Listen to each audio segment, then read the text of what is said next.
Some ancient sites are mysterious because they are hidden. Others are mysterious because they have been visible for thousands of years. People have stood before them, measured them, documented them, and studied them generation after generation. Yet the most important questions remain unanswered. Why was so much effort invested in this place? What problem was it designed to solve? What knowledge allowed it to exist? The strange reality of archaeology is that familiarity does not always create understanding. In some cases, the more closely a site is examined, the more complex it becomes. New evidence appears, old theories collapse, fresh questions emerge. The ancient world continues to challenge modern assumptions not because it lacks evidence, but because the evidence often points towards stories we have not fully reconstructed yet. Beneath the rolling hills of Catalonia in northeastern Spain lies a vast labyrinth of underground passages excavated more than 6,000 years ago by people who are often assumed to have possessed only stone tools, antler picks, and basic farming technology. Hidden beneath the surface is one of the oldest and largest prehistoric mining complexes in Europe, a network so sophisticated that archaeologists still struggle to explain how its builders identified mineral deposits, planned excavation routes, maintained structural stability, and organized mining operations on a scale rarely associated with Neolithic societies. The more researchers uncover about Gava mines, the more the site challenges conventional ideas about the technological knowledge and capabilities of Europe's earliest farming communities. The discovery of the mines was surprisingly recent. Although local residents had long known that unusual cavities existed beneath the area, systematic archaeological investigations during the 20th century revealed the true scale of the underground network. Excavations uncovered more than 100 mine shafts and galleries spread across several hectares. Radiocarbon dating showed that mining activity began around 4,200 BC and continued for nearly 2 millennia. What emerged was not a collection of isolated pits, but a carefully developed mining landscape that had operated continuously for generations. The resource that attracted prehistoric miners was variscite, a rare green phosphate mineral prized for its vibrant color. Unlike copper, gold, or silver, variscite had no practical industrial use. Its value was symbolic. Across Neolithic Iberia, green variscite beads became prestigious objects associated with status, exchange, and ritual activity. Archaeologists have discovered Gava variscite artifacts hundreds of kilometers from their source, indicating that the mine supplied extensive trade networks that connected distant communities long before the emergence of cities, states, or written records. Yet the true mystery of Gava is not the mineral itself. The greatest puzzle begins with a simple geological question. How did the miners know where to dig? Modern mining companies spend enormous resources locating underground deposits. Geological surveys rely on drilling programs, seismic analysis, satellite imagery, geochemical sampling, magnetic mapping, and ground-penetrating radar. Even with such technology, exploration remains uncertain. Neolithic miners possessed none of these tools. Nevertheless, many Gava shafts descend toward variscite-bearing strata with remarkable accuracy. The challenge becomes clearer when examining the geology. Variscite does not occur as a massive exposed layer easily visible from the surface. It often appears within specific mineralized zones hidden beneath layers of rock. In many sections of Gava, miners followed these zones through complex underground passages, adjusting direction as they progressed. Some galleries appear to track mineral-rich areas while avoiding less productive rock. This raises a question that has never been fully answered. How were these underground targets identified in the first place? One possibility is that miners initially discovered small surface exposures and gradually followed the mineral underground. Yet this explanation only pushes the mystery further. Once the visible material disappeared beneath the surface, how did they predict where the deposit continued? Modern geologists rely on models, measurements, and accumulated scientific knowledge. Gava's miners somehow developed practical methods that repeatedly guided excavations toward valuable material. Some researchers suggest that centuries of observation created a form of empirical geological knowledge. Experienced miners may have learned to recognize subtle indicators in rock color, fracture patterns, moisture conditions, or associated minerals. If true, Gava represents one of humanity's earliest examples of applied geological science. The problem is that no direct evidence survives explaining how such knowledge was transmitted. There are no written manuals, maps, or records. Entire generations of miners somehow preserved and expanded an understanding of underground geology sophisticated enough to sustain mining operations for nearly 2,000 years.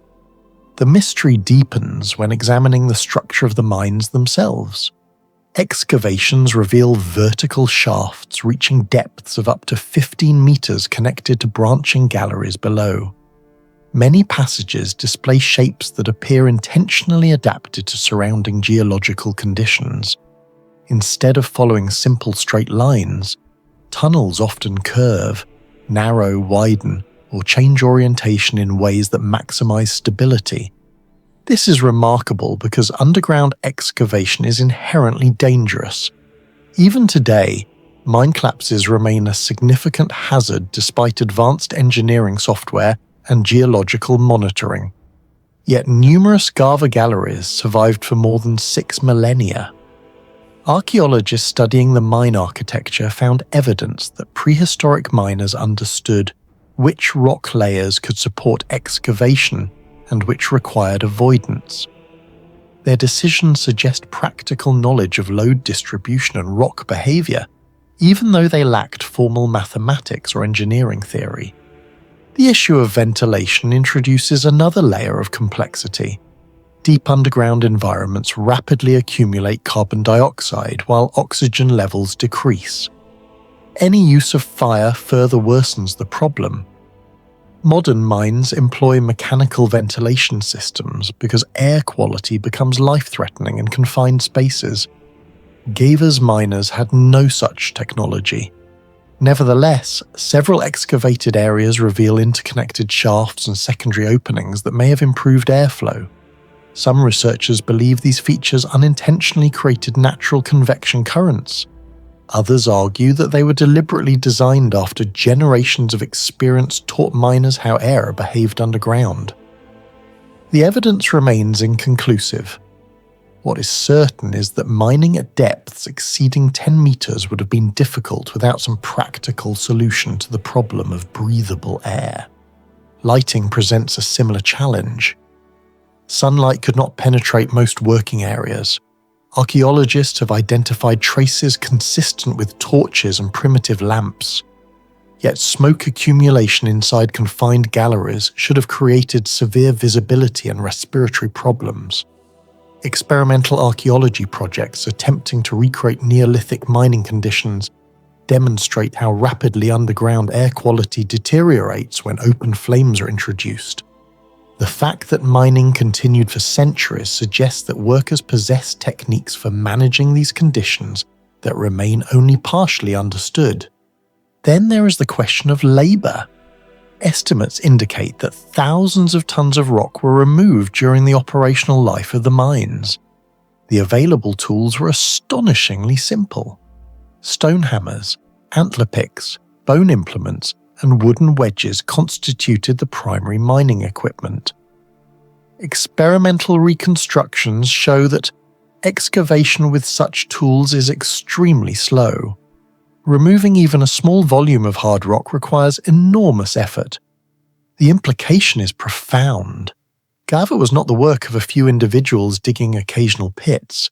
It was a long-term industrial enterprise requiring planning, coordination, training, resource allocation, and knowledge transfer across many generations. The organizational challenge alone rivals that of some later Bronze Age projects. The mines also had a social and ceremonial role. A notable discovery is the burial of the Gava woman, found in a former mining chamber with variscite ornaments and other valuable objects. Her grave suggests that parts of the mines were used for ritual purposes. This link between mining and spirituality appears in many ancient cultures. Gava may be one of the earliest examples, indicating that the underground world held both economic and symbolic importance. Comparisons with the other prehistoric mining centres only make Gava more extraordinary. The famous flint mines of Grimes Graves in England date thousands of years later. Large-scale copper extraction in Europe emerged much later still. Yet Gava demonstrates advanced underground mining techniques at a surprisingly early date. At the time these galleries were being excavated, Stonehenge did not yet exist. The Egyptian pyramids were still more than a millennium in the future, and most European communities remained small farming settlements. What do you think was the secret behind Gava's remarkable underground mining knowledge? Let us know your theory in the comments below. Vogelherd Cave, located in the Lone Valley of southern Germany, is one of the most remarkable archaeological sites ever discovered from the Ice Age. This modest limestone cave has produced evidence that forces archaeologists to reconsider what Ice Age humans were capable of achieving. Around 40,000 years ago, while much of Europe was locked in the harsh climate of the last Ice Age, groups of early Homo sapiens entered this cave and created miniature sculptures so sophisticated that modern researchers still struggle to fully explain the techniques behind them. The mystery is not simply that these objects are ancient, it is that they display a level of technological skill beyond what many scientists once believed possible for people equipped only with stone tools. The story began in 1931 when German archaeologist Gustav Rieck excavated Vogelherd Cave in the Swabian Jura region. Among animal bones, stone tools, and occupation layers belonging to the Aurignacian culture, he uncovered a collection of tiny carved ivory figurines. Decades later, renewed excavations recovered additional fragments through modern screening methods, revealing that some of the most important discoveries had been missed during the original excavation. Radiocarbon dating placed the artifacts between roughly 35,000 and 40,000 years old, making them among the oldest known examples of figurative art ever discovered. Today, the site is recognized as one of the key locations demonstrating the cultural explosion associated with the arrival of modern humans in Europe. At first glance, the sculptures seem deceptively simple. Most measure only 3 to 7 centimeters in length. They depict mammoths, horses, cave lions, bison, and other Ice Age animals. Yet when researchers examined them under microscopes, a different picture emerged. Fine incisions, carefully controlled grooves, symmetrical body proportions, and detailed anatomical features revealed an extraordinary level of craftsmanship. Some engraved lines measure less than a millimeter in width. Even more remarkable, these details were produced without metal tools, magnification devices, or any known form of advanced machinery. Experimental archaeologists have attempted to reproduce the carvings using authentic stone blades similar to those available during the Aurignacian period. The results demonstrate how difficult the process actually was. Creating a single figurine can require dozens or even hundreds of hours of careful work. Every cut carries the risk of cracking the material. Every mistake can destroy weeks of labor. Yet the original Vogelherd carvings show little evidence of hesitation or repeated corrections. Instead, they suggest the hands of highly trained specialists who understood their material with exceptional precision. The greatest technological mystery surrounding Vogelherd is not the sculptures themselves, but the raw material from which they were made. Mammoth ivory is notoriously difficult to work, Even modern craftsmen equipped with steel tools face challenges when shaping large pieces of ivory. The material contains internal stress lines and layered structures that can cause sudden fractures. It expands and contracts depending on humidity and temperature. Small mistakes can produce cracks that spread through the entire object. For Ice Age artisans, these challenges should have been even greater. Yet the Vogelherd figurines display smooth surfaces, controlled curves, and remarkably few structural failures. Many have survived for tens of thousands of years without catastrophic splitting. This raises a fundamental question. How did people living 40,000 years ago master a material that remains difficult to manipulate today? Some researchers believe the answer may lie in a sophisticated understanding of ivory behavior that has left almost no archaeological trace. Fresh mammoth ivory differs significantly from fossilized ivory. When newly obtained, it contains moisture and organic compounds that may make it more workable. The artisans may have carved tusks shortly after the animal's death before the material hardened. Others suggest they developed methods of soaking, heating, or slowly drying ivory to reduce internal stress.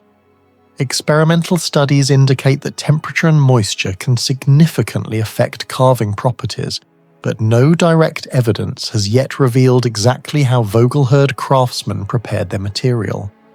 The mystery deepens when one considers the geometry of the carvings. Several figurines demonstrate balanced proportions and flowing anatomical lines that are difficult to achieve even with modern measuring devices.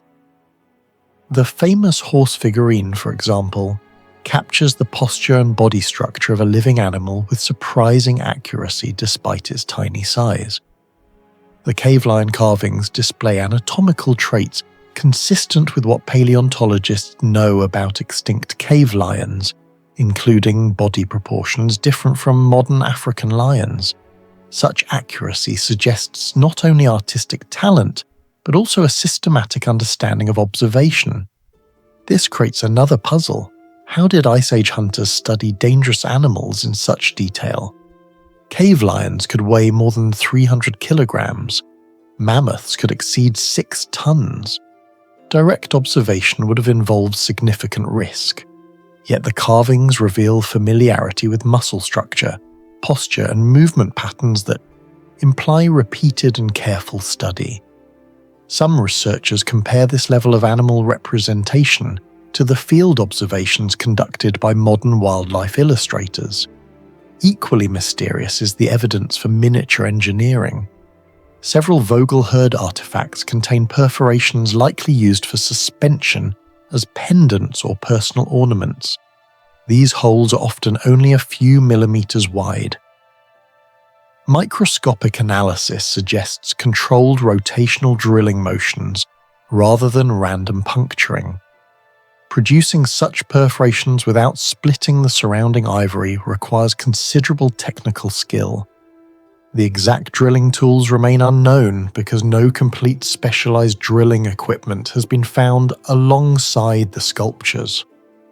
Archaeologists can identify the results of the process, but the precise method remains debated.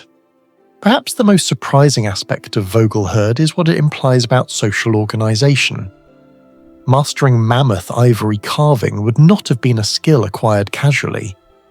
Learning how to select ivory, prepare it, shape it, engrave it, and avoid structural failure likely required years of practice.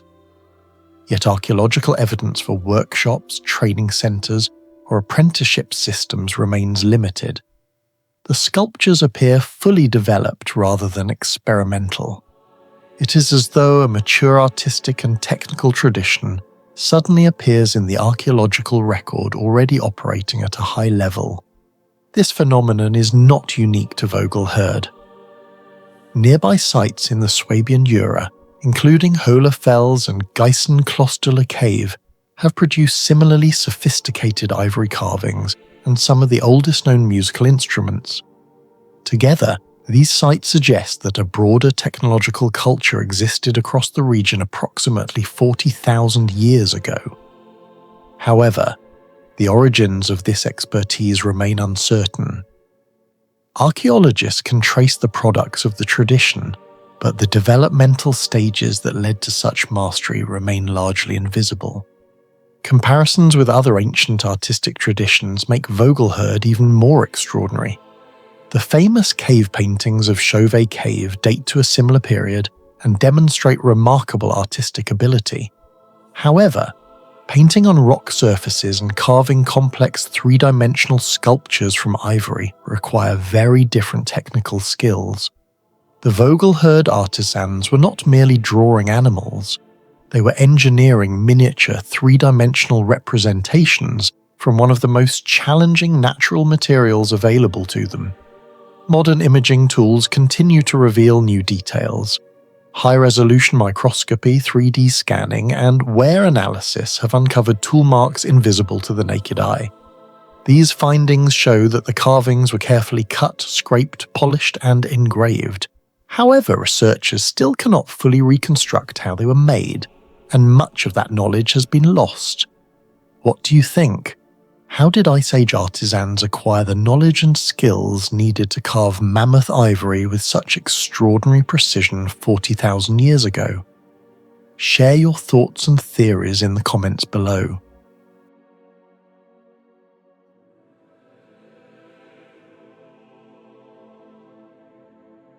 Buried beneath a low hill near modern-day Stuttgart in southern Germany, the Hochdorf chieftain's grave dates back roughly 2,500 years and contains evidence of wealth, engineering, and scientific knowledge that seems surprisingly advanced for Iron Age Europe.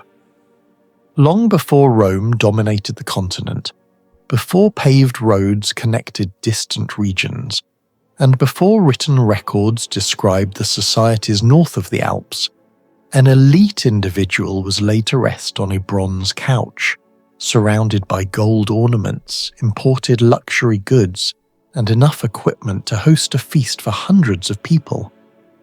Archaeologists expected to uncover the burial of a wealthy leader. Instead, they found evidence of a society far more sophisticated and interconnected than previously imagined. The story began in 1978 when archaeologists investigating a large burial mound at Hochdorf, near the Neckar River Valley, uncovered an extraordinary chamber preserved beneath layers of earth. Dendrochronological analysis of the oak timbers dated the burial to approximately 530 BC. Inside lay the remains of a man around 40 years old, standing nearly 1.87 meters tall, unusually large for his era. Around him were more than a dozen kilograms of bronze artifacts, imported Mediterranean goods, gold jewelry, drinking vessels, weapons, and one of the most remarkable pieces of prehistoric furniture ever discovered in Europe. Yet the deeper researchers examined the burial, the more difficult it became to explain how a society traditionally described as tribal had achieved such levels of technical precision. The burial chamber itself immediately raised questions. Measuring roughly 4.7 by 4.7 meters and enclosed within multiple layers of timber construction, the structure demonstrated a sophisticated understanding of load distribution and long-term preservation. Massive oak beams were carefully selected, cut and assembled into nested chambers designed to withstand centuries of pressure from the mound above. Modern engineers studying the structure noted that its builders successfully created a stable underground environment capable of preserving organic materials for more than 2 millennia. Such performance is remarkable when compared with many later medieval wooden structures that survived only a fraction of that time. The precision of the chamber suggests standardized planning, careful measurement, and a level of construction management rarely associated with Iron Age Europe. The famous bronze couch upon which the chieftain rested presents another puzzle. Nearly 2.75 meters long, it was supported by 8 bronze female figures cast with astonishing uniformity. Metallurgical analysis revealed advanced bronze working techniques, including controlled casting temperatures and detailed finishing methods. Even more intriguing is the consistency among the decorative elements. The repeated motifs exhibit dimensional accuracy that implies the use of templates or standardized production systems. Yet no evidence survives for written engineering plans, mathematical manuals, or formal workshops comparable to those known from later classical civilizations. The object appears to belong to a manufacturing tradition whose underlying technical knowledge has largely vanished. Gold artifacts found in the grave deepen the mystery. The chieftain wore a magnificent gold neck ring, gold-decorated footwear, and numerous ornaments manufactured with exceptional precision. Microscopic examination has shown evidence of highly refined hammering and shaping techniques. Some decorative sheets were worked so thinly that producing them would have required careful control of metal purity and repeated cycles of heating and mechanical processing. Similar skills are seen in Mediterranean civilizations of the same period, yet the Hochdorf objects demonstrate that Celtic craftsmen possessed expertise equal to many of their southern counterparts. The existence of such craftsmanship forces archaeologists to reconsider long-standing assumptions regarding technological development north of the Alps. Trade connections represented in the grave are equally astonishing. Among the most important discoveries was a massive bronze cauldron capable of holding approximately 500 litres of liquid. Scientific studies indicate that it was probably manufactured in the Greek world, perhaps somewhere in the eastern Mediterranean. Transporting such an object across more than 1,000 kilometers without modern roads, wheeled freight systems, or organized imperial infrastructure would have required an extensive network of exchange.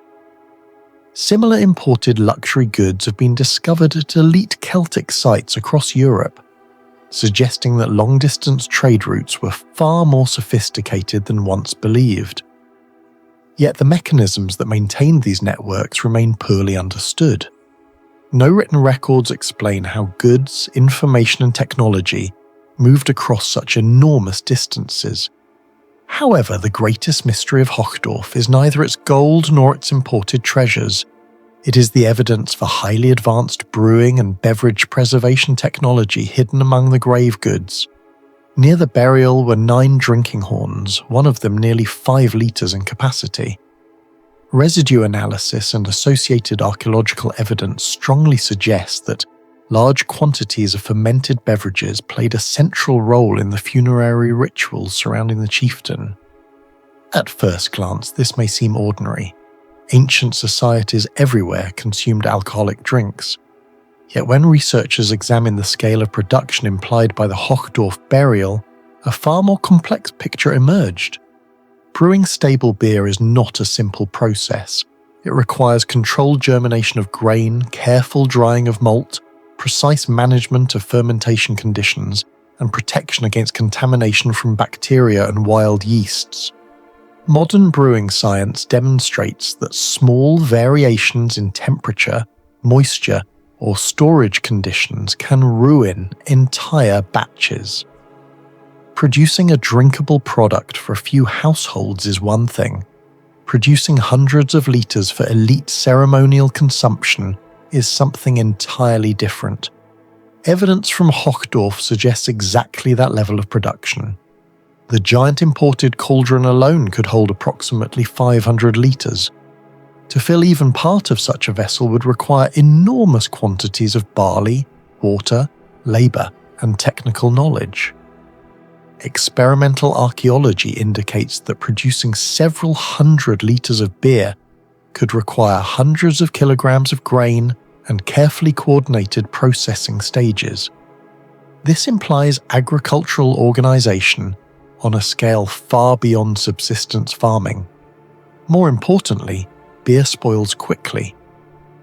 Without modern refrigeration, maintaining quality becomes extremely difficult.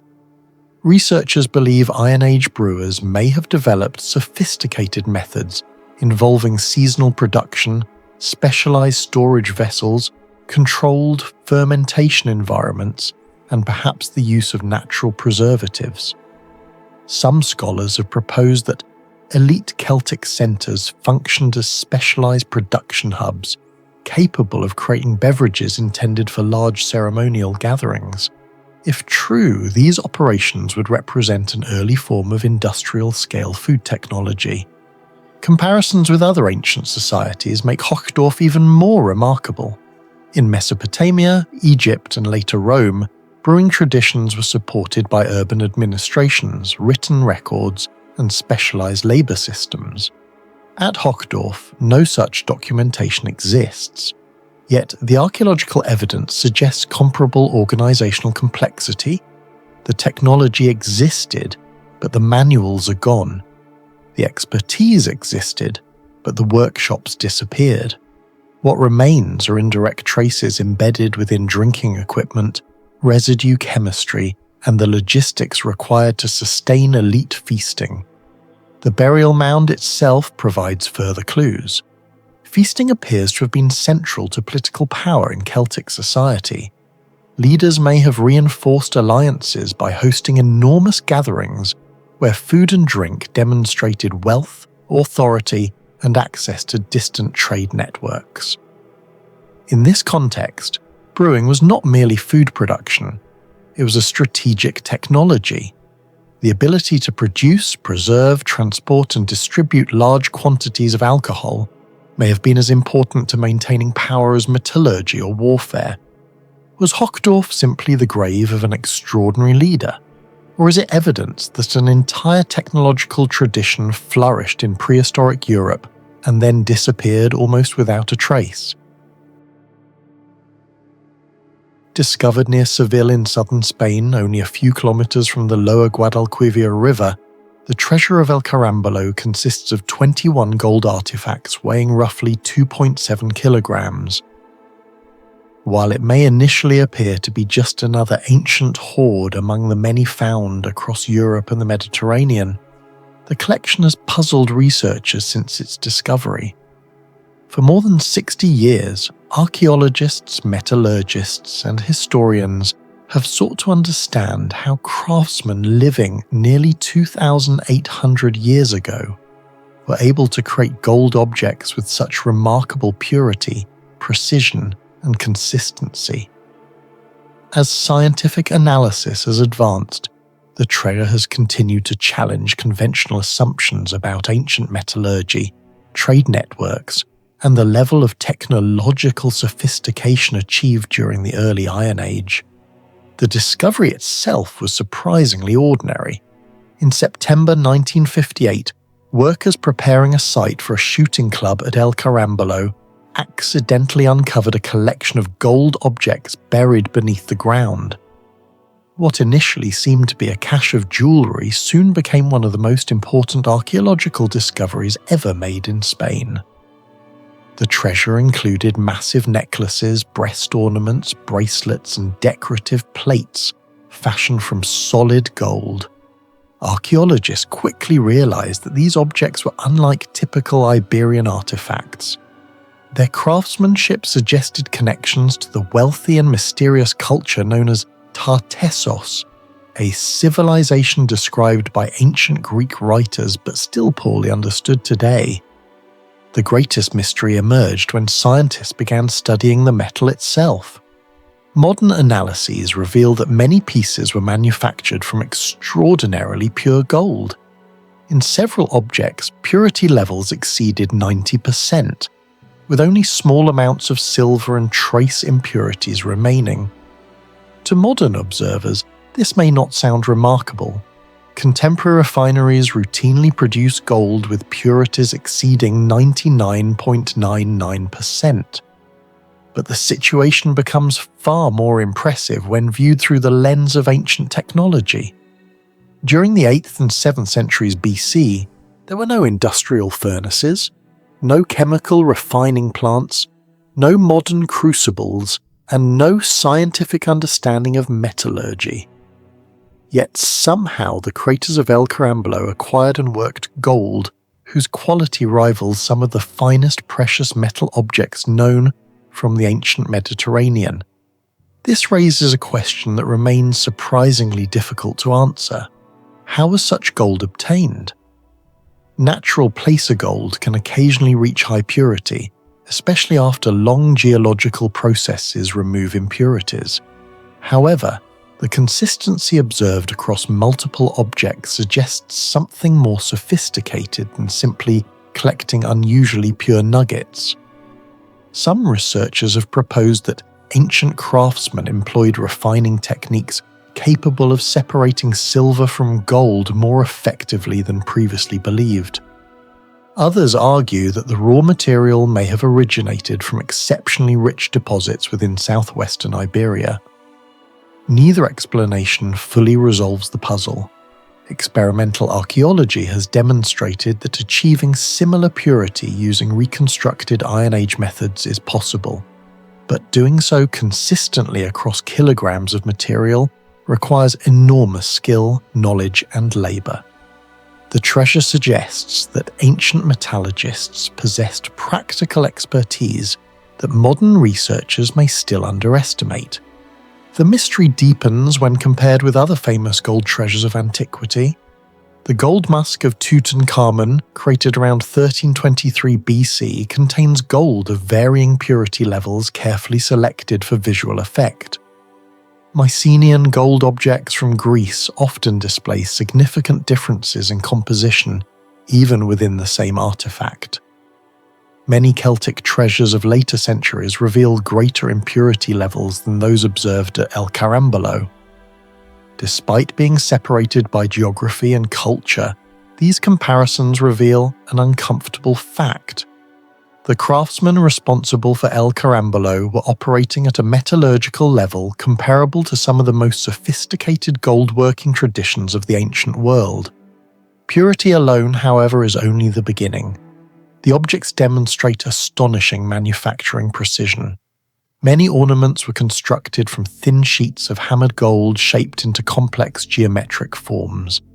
The thickness of these sheets remains remarkably uniform across large surfaces. Producing such consistency is challenging even with modern hand tools. Gold is highly malleable, but it also deforms easily. Excessive hammering can create weak points, distortions, and microscopic fractures. Ancient artisans somehow controlled these variables with extraordinary effectiveness. Detailed examinations reveal carefully planned shaping sequences and evidence of repeated annealing, a process in which metal is heated and cooled to restore its workability. Such procedures require precise temperature control despite the absence of thermometers or modern furnaces. Some breastplates and decorative elements display a degree of symmetry that continues to fascinate researchers. Opposing curves mirror one another with remarkable accuracy. Edges align with minimal deviation. Decorative patterns maintain consistent spacing across entire surfaces. Today, such precision might be achieved through rulers, templates, calipers, and standardized measurements. No such instruments have been found associated with the treasure. This does not mean they never existed, but it raises important questions about how artisans organized production. Were geometric principles transmitted through apprenticeship systems? Did craftsmen rely on specialized templates made from organic materials that have not survived? Or did they possess practical mathematical techniques that left little archaeological evidence? The origin of the gold itself presents another unresolved puzzle. Southwestern Iberia was one of the richest metallurgical regions of the ancient world. The Rio Tinto mining district contains vast deposits of copper, silver, and precious metals exploited for thousands of years. Yet isotopic and compositional studies have not conclusively identified a single source for the treasure's gold. Some analyses suggest local origins. Others indicate possible connections to broader Mediterranean trade networks. During the period when El Carambolo was created, Phoenician merchants were establishing colonies along the Iberian coast. Their ships connected the western Mediterranean with regions stretching from present-day Lebanon to North Africa and beyond. If gold, techniques, or artisans move through these networks, the treasure may represent a fusion of technological traditions rather than the achievement of a single culture. This possibility lies at the center of one of archaeology's longest-running debates. Was the treasure created by the indigenous Tartessian civilization, by Phoenician craftsmen, or through collaboration between both groups? The answer matters because it affects how historians interpret the development of technology in ancient Iberia. If Tartessian artisans produced the treasure independently, then local metallurgical capabilities were far more advanced than traditionally believed. If Phoenician specialists created it, the treasure becomes evidence of technological transfer from the Eastern Mediterranean. The problem is that the artifacts contained features supporting both interpretations. Their forms resemble Near Eastern ceremonial objects, yet they were discovered in a region strongly associated with Tartessos. Decades of study have failed to produce a consensus. Recent excavations at El Carambolo suggest the site was a major sanctuary rather than just a settlement. This changed interpretations of the treasure, indicating it may have been sacred ceremonial equipment instead of personal jewelry. Several pieces seem too large and impractical for everyday use, likely designed to create a powerful visual effect. In ritual ceremonies, the highly polished gold surfaces would have reflected bright sunlight, making the wearer appear almost supernatural. The treasure's survival is equally remarkable. Gold is durable, but valuable objects are rarely left untouched for centuries. Someone deliberately buried these artifacts, and no one returned to recover them. Why? Some researchers propose that they were hidden during political upheaval. Others suggest they were deposited as offerings to deities. A third possibility is that they formed part of a ritual closure event associated with the sanctuary itself. No explanation fully accounts for all available evidence. The circumstances surrounding their burial remain almost as mysterious as their manufacture. What do you think is the most likely explanation? Did the artisans of Tartessos possess a lost metallurgical technology of their own, or was the treasure of El Carambolo the result of knowledge brought by Phoenician master craftsmen? Share your thoughts in the comments below.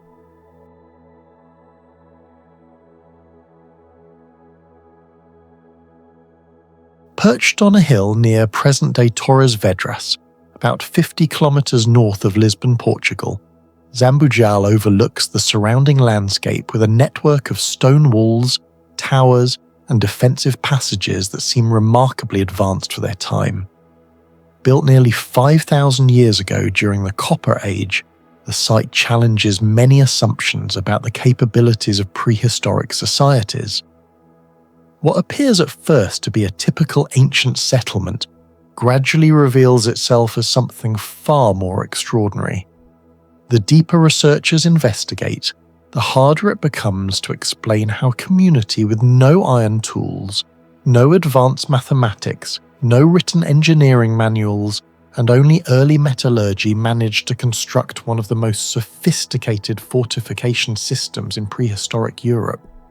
The site first attracted archaeological attention during the 20th century, and systematic excavations beginning in the 1960s revealed something astonishing beneath centuries of accumulated soil.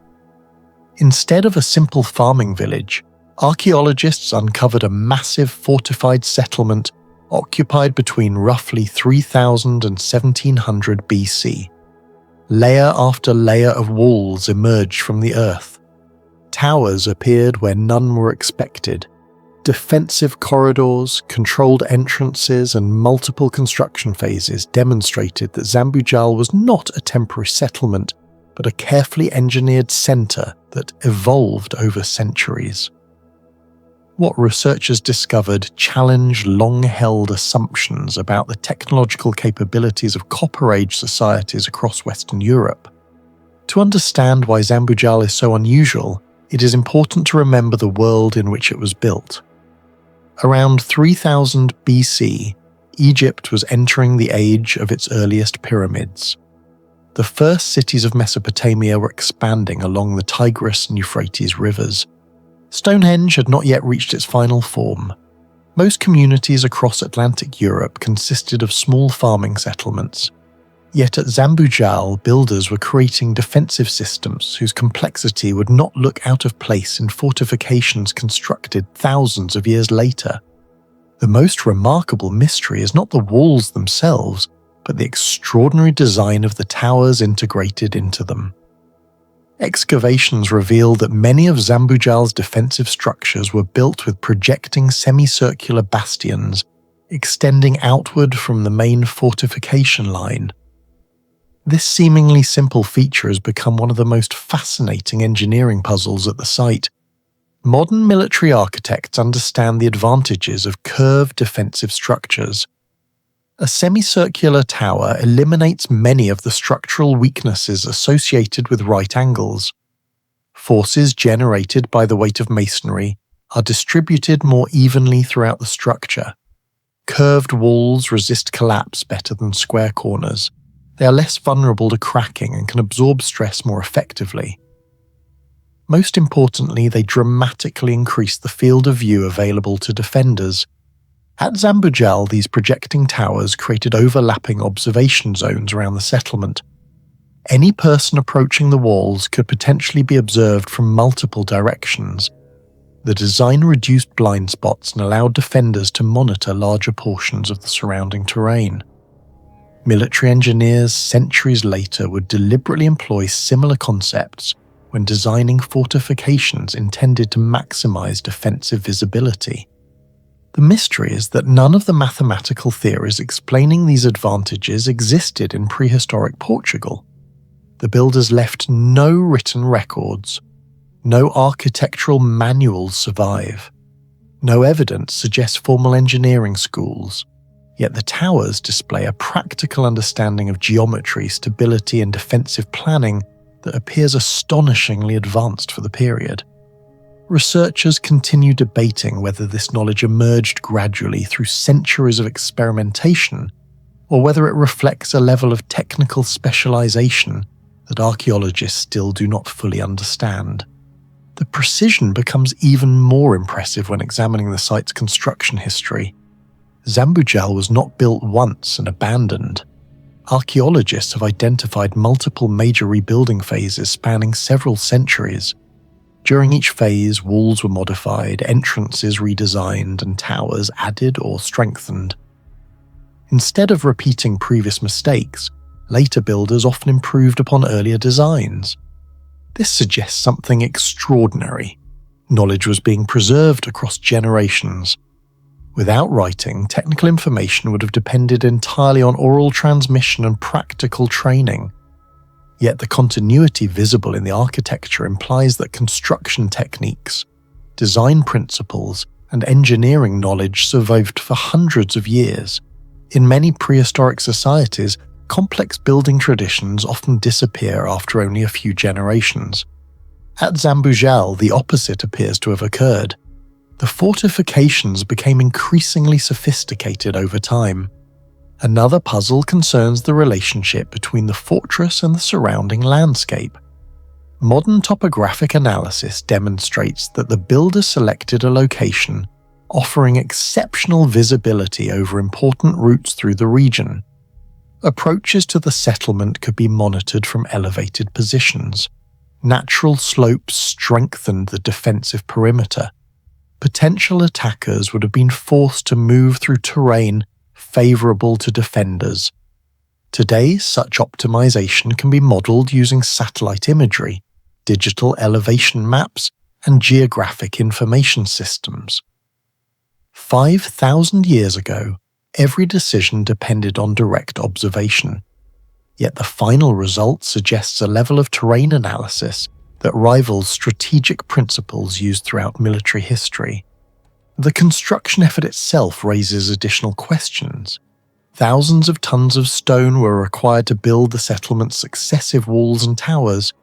Every block had to be quarried, transported, shaped, and positioned without advanced machinery. Wheels were not widely employed for heavy transport in Atlantic Europe during this period. Draft animals capable of moving enormous loads were limited. Metal tools existed but remained relatively primitive compared with later Bronze Age technology. Despite these limitations, many sections of the fortification survived for millennia. Engineers studying ancient structures often emphasize that durability is one of the clearest indicators of construction quality.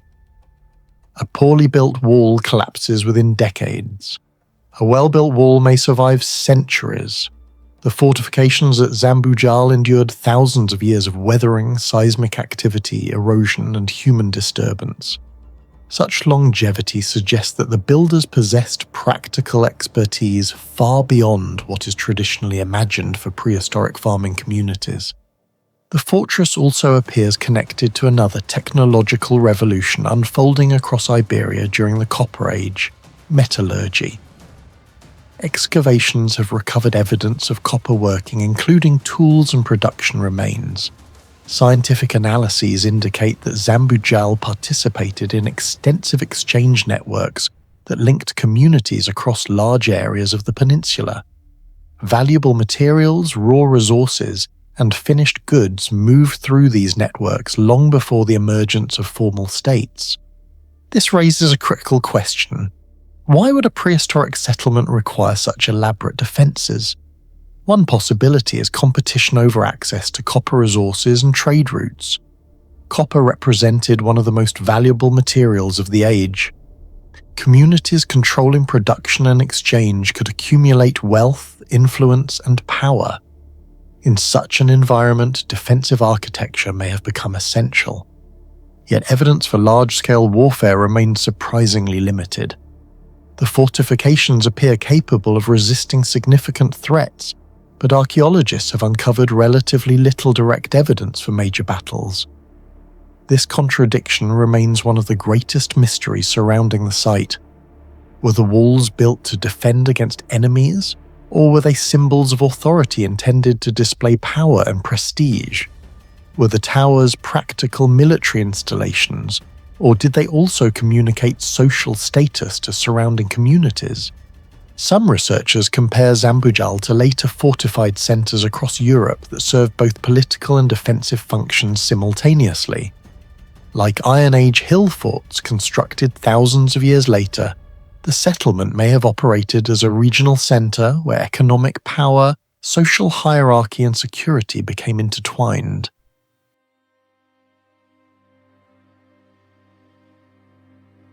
Chauvet Cave, located in the limestone cliffs of the Ardèche region in southern France, contains artwork so sophisticated that when scientists first revealed its age, many experts believed the dating had to be wrong. The paintings appeared too advanced, too realistic, and too technically accomplished for people who lived more than 36,000 years ago. Yet repeated radiocarbon tests confirmed the astonishing result. Long before the pyramids of Egypt, before Stonehenge, and even before agriculture, metallurgy, or written language, Ice Age artists ventured into the darkness of Chauvet and created images whose complexity continues to challenge modern understanding. The cave itself was rediscovered on December 18, 1994, when three speleologists, Jean-Marie Chauvet, Eliette Brunel, and Christian Hilaire, noticed a powerful draft emerging from a small opening in the rock. After crawling through a narrow passage, they entered chambers untouched for tens of thousands of years. What they found was one of the greatest archaeological discoveries of the 20th century. More than 1,000 images covered the walls, including over 400 animal depictions representing at least 14 species. Lions, rhinoceroses, cave bears, mammoths, bison, horses, and extinct predators appeared across the cave in extraordinary detail. Unlike many prehistoric sites dominated by herbivores, Chauvet featured dangerous carnivores in unprecedented numbers. It was immediately clear that this was not merely decoration. It represented a sophisticated visual culture whose origins remain mysterious. The first puzzle emerged from the artistic quality itself. For more than a century, archaeologists had generally assumed that prehistoric art evolved gradually from simple symbols towards realism. Chauvet shattered that model almost overnight. Some of its paintings display perspective, shading, anatomical accuracy, and motion effects that appear comparable to techniques developed thousands of years later. In the famous panel of horses, subtle variations in line thickness create depth and volume. In the gallery of lions, multiple overlapping heads generate the illusion of movement, resembling a sequence of animation frames. Similar principles would not formally appear in visual theory until modern times. The question is unavoidable. How did people living during the Orinocean period possess artistic capabilities that seem to leap far ahead of expected cultural development? The mystery deepens when examining where these paintings were created. Many are located hundreds of meters inside the cave, far beyond the reach of natural daylight. Reaching these chambers required navigating complex passages, uneven terrain, and complete darkness. Scientific analysis has revealed traces of torches and stone lamps fueled by animal fat. Yet producing artwork under such conditions would have required careful planning and environmental understanding. Smoke from torches can quickly make underground spaces uninhabitable. Nevertheless, Chauvet's artists repeatedly worked deep within the cave over extended periods. Some researchers suspect they possessed a practical knowledge of air circulation and cave ventilation that allowed them to choose locations where smoke dispersed naturally. Although impossible to prove directly, the evidence suggests a level of environmental awareness rarely associated with Upper Paleolithic societies. Even more surprising is the preparation of the cave walls themselves. Detailed examinations show that many surfaces were intentionally cleaned before painting. Artists scraped away mineral deposits and rough layers of limestone to create smoother backgrounds. In some areas, they selected wall contours that enhanced the shape of the intended image. Natural bulges became the shoulders of bison. Curved rock surfaces transformed into the flanks of horses. Cracks in the limestone were incorporated into animal outlines. Rather than treating the wall as a flat canvas, the artist used three-dimensional geology as part of the composition. This required not only technical skill but also advanced spatial visualization. They were effectively combining painting and sculpture into a single artistic process more than 30 millennia before classical civilizations emerged. Yet the greatest technological mystery of Chauvet may lie in something far less visible: the pigments. At first glance, the cave's black and red images seem straightforward. Black figures were primarily created using charcoal, while red images relied on iron-rich ochre. However, decades of scientific analysis have revealed that the process was far more complex than originally believed. The pigments have survived for over 30,000 years with remarkable clarity. In some areas, lines remain crisp enough to reveal individual strokes. The durability of these materials has become one of the most intriguing unsolved questions in prehistoric technology. Laboratory studies show that the charcoal used in many black paintings was not randomly selected. Much of it appears to have come from specific types of pine wood. Experimental archaeology demonstrates that different woods produce charcoal with different textures, carbon structures, and drawing characteristics. Pine charcoal creates darker, more consistent lines than many alternatives. This suggests deliberate material selection rather than accidental availability. The artist may have understood, through generations of experimentation, which woods produced the best visual results. If true, this represents a form of practical materials science thousands of years before the concept itself existed. The red pigments raise even more questions. Ochre is found throughout prehistoric sites across the world, yet Chauvet's red images exhibit unusual consistency and longevity. Microscopic analysis indicates that the pigment particles were often processed before application. Some researchers believe the minerals were crushed to carefully controlled grain sizes. Others suggest the artists may have separated impurities from the raw material to improve color quality. The exact methods remain unknown because the tools and preparation areas have largely disappeared. What survives is only the finished result. Like modern engineers examining an ancient machine without its blueprint, researchers can observe the outcome but not the complete manufacturing process. The possibility of organic binders introduces another layer of mystery. Certain pigments appear to adhere to the rock more effectively than simple dry powder would allow.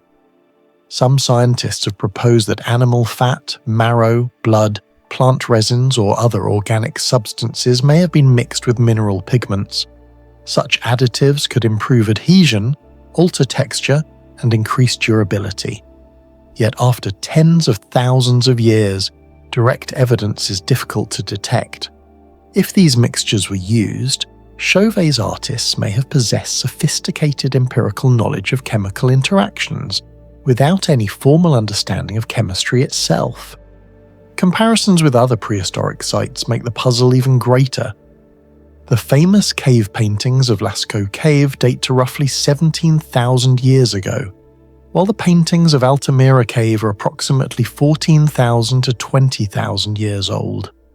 Both are celebrated masterpieces of Paleolithic art. Yet Chauvet predates them by nearly 15,000 to 20,000 years while already displaying comparable levels of sophistication. If artistic development followed a simple linear progression, Chauvet should appear more primitive. Instead, it appears astonishingly mature from the very beginning. This reversal of expectations remains one of the most important debates in Paleolithic archaeology. The cave also contains evidence suggesting an unexpected understanding of visual perception. Several images use shading techniques achieved by rubbing charcoal against the wall and blending it with fingers. This creates gradients that generate a sense of volume and depth.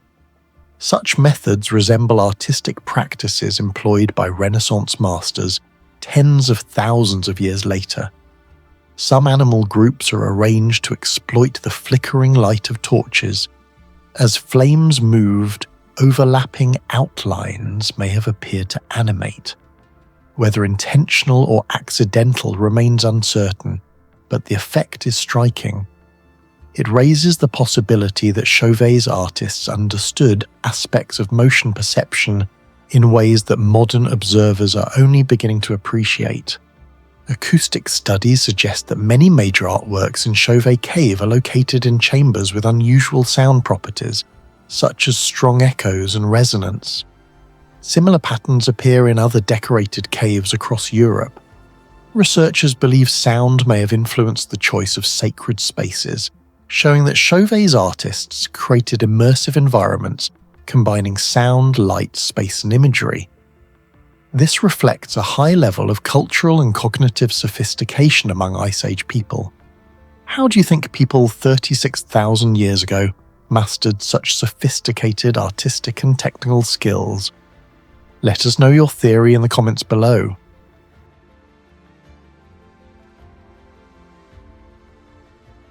Fornox Passage Tomb is one of the strangest prehistoric monuments in Ireland. Standing on a hill in County Meath, roughly 60 kilometres northwest of Dublin, the tomb appears modest compared with the giant mound of Newgrange. Yet hidden inside this Neolithic structure is a puzzle that has challenged archaeologists for decades. Built approximately 5,000 years ago, around 3000 BC, Fornox contains some of the most sophisticated prehistoric stone carvings ever discovered in Europe. The mystery is not simply how the monument was built. The greater mystery is how a society without metal tools, writing, mathematics as we understand it, or advanced measuring instruments produced geometric designs whose precision continues to surprise modern researchers. The site remained largely unknown until 1949, when road construction exposed parts of the monument. excavations led by Professor P.J. Hartnett revealed a collapsed passage tomb hidden beneath centuries of earth and vegetation. What initially appeared to be another megalithic burial monument soon proved different from anything previously found in Ireland. Unlike many passage tombs whose artistic decoration is concentrated near entrances, Fornox displayed an extraordinary concentration of carvings throughout its interior. The discoveries immediately attracted attention because the designs appeared remarkably complex for a monument dating to the Stone Age. At first glance, Fornox resembles other Irish passage tombs. A circular mound once covered a stone-built chamber accessed through a short passage. Human remains recovered during excavations confirmed its use as a burial site. However, the architecture raises questions of its own. The central chamber measures roughly 6 meters across, creating a surprisingly large internal space for a structure built without mortar, metal reinforcement, or modern engineering knowledge. Massive stones support the chamber through a corbelled roof system in which successive layers of stone project inward until they meet overhead. Similar techniques appear at Newgrange and Noath, but Fornox demonstrates an unusually efficient use of space. More than 5 millennia later, much of the chamber remains intact despite Ireland's wet climate, seasonal temperature changes, and repeated ground movements. Engineers studying prehistoric monuments often focus on structural survival.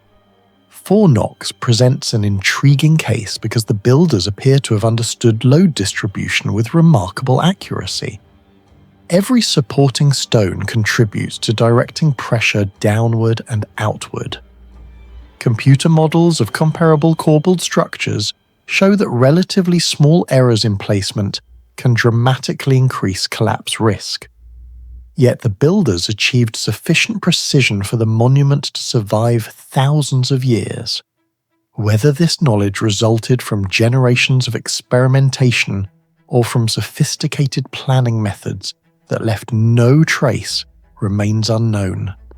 The greatest mystery, however, is not the architecture, it is the art. Inside Fornox are some of the most extraordinary geometric carvings in prehistoric Europe. Spirals, concentric circles, arcs, chevrons, zigzags, sunburst patterns, and complex abstract motifs cover many of the chamber stones.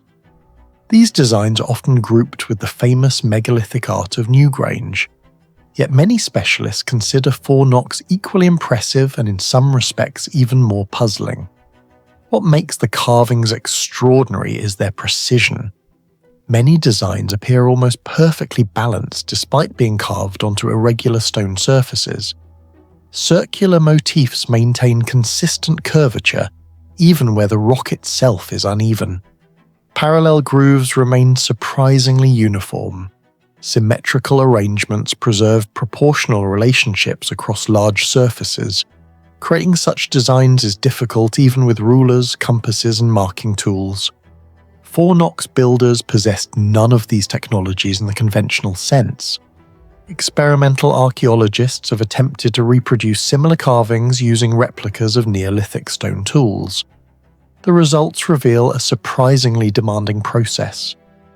Producing deep grooves requires thousands of controlled strikes using hammerstones and harder pebbles. Maintaining symmetry over extended designs requires continuous spatial awareness. Even minor mistakes become highly visible because the geometric patterns depend on regularity. Some recreated carvings took days to complete despite modern knowledge of the intended design. This raises a difficult question. How did prehistoric artists plan these compositions? No sketches survive. No measuring rods have been identified. No written instructions existed. Yet certain carvings display relationships suggesting deliberate geometric organization. Researchers have noted repeating proportions and recurring design elements that appear throughout Ireland's passage tomb tradition. Similar motifs occur at Newgrange, Noath, Douth, and Fornox despite distances of many kilometres between sites. Such consistency implies either a highly developed artistic tradition or the existence of specialist craftsmen capable of transmitting technical knowledge across generations. Some scholars propose that cords, wooden templates, or temporary markings may have been used to guide carving. Others suggest that master artisans developed mental techniques for constructing geometric patterns through repeated practice. Neither explanation fully accounts for the most precise examples. The challenge is not merely creating circles or spirals, the challenge is maintaining accuracy while working on rough stone surfaces inside dimly lit chambers, illuminated only by firelight. The lighting issue introduces another layer of mystery. Today, visitors enter with electric illumination. 5,000 years ago, artists worked under flickering torchlight or small stone lamps. Shadows would constantly shift across the stone surfaces. Fine details would appear and disappear as flames moved. Yet many carvings exhibit a level of control suggesting that visibility was not a major obstacle. Some researchers have even argued that the designs were intentionally created to interact with moving light, producing changing visual effects as flames flickered within the chamber. The possibility becomes even more intriguing when considering the monument's acoustics. Studies of ancient ceremonial structures increasingly show that sound may have played a greater role in prehistoric rituals than previously believed. Fort Knox possesses unusual acoustic properties created by its enclosed chamber and stone surfaces. Voices resonate strongly within the space. Low-frequency sounds become amplified. Echoes persist longer than expected. During ceremonies involving chanting, drums, or rhythmic sounds, participants may have experienced dramatic acoustic effects. If the carvings were viewed under flickering firelight while surrounded by resonant sound, the chamber would have produced an environment far more immersive than a simple burial chamber. Another unresolved question concerns the meaning of the geometric symbols themselves. Unlike Egyptian hieroglyphs or Mesopotamian writing, Fort Knox carvings cannot be translated. Archaeologists debate whether they represent religious concepts, cosmological beliefs, territorial markers, mnemonic systems, or purely decorative art. Some patterns resemble solar imagery, others resemble astronomical cycles, yet no interpretation commands universal agreement. The astronomical possibility has attracted particular attention. Many passage tombs in Ireland exhibit alignments related to the sun. Newgrange famously illuminates its inner chamber during the winter solstice. Fort Knox lacks such a dramatic alignment, but some researchers argue that aspects of its layout and symbolism may reflect celestial observations. If true, the carvings could represent one of the earliest surviving attempts to encode knowledge about seasonal cycles. The difficulty is proving intentionality. Humans naturally recognize patterns, and distinguishing deliberate astronomical design from coincidence remains challenging. But what do you think? Were the builders of Fort Knox preserving a lost system of geometric knowledge? Or are we still underestimating the capabilities of Stone Age societies? Share your thoughts in the comments below.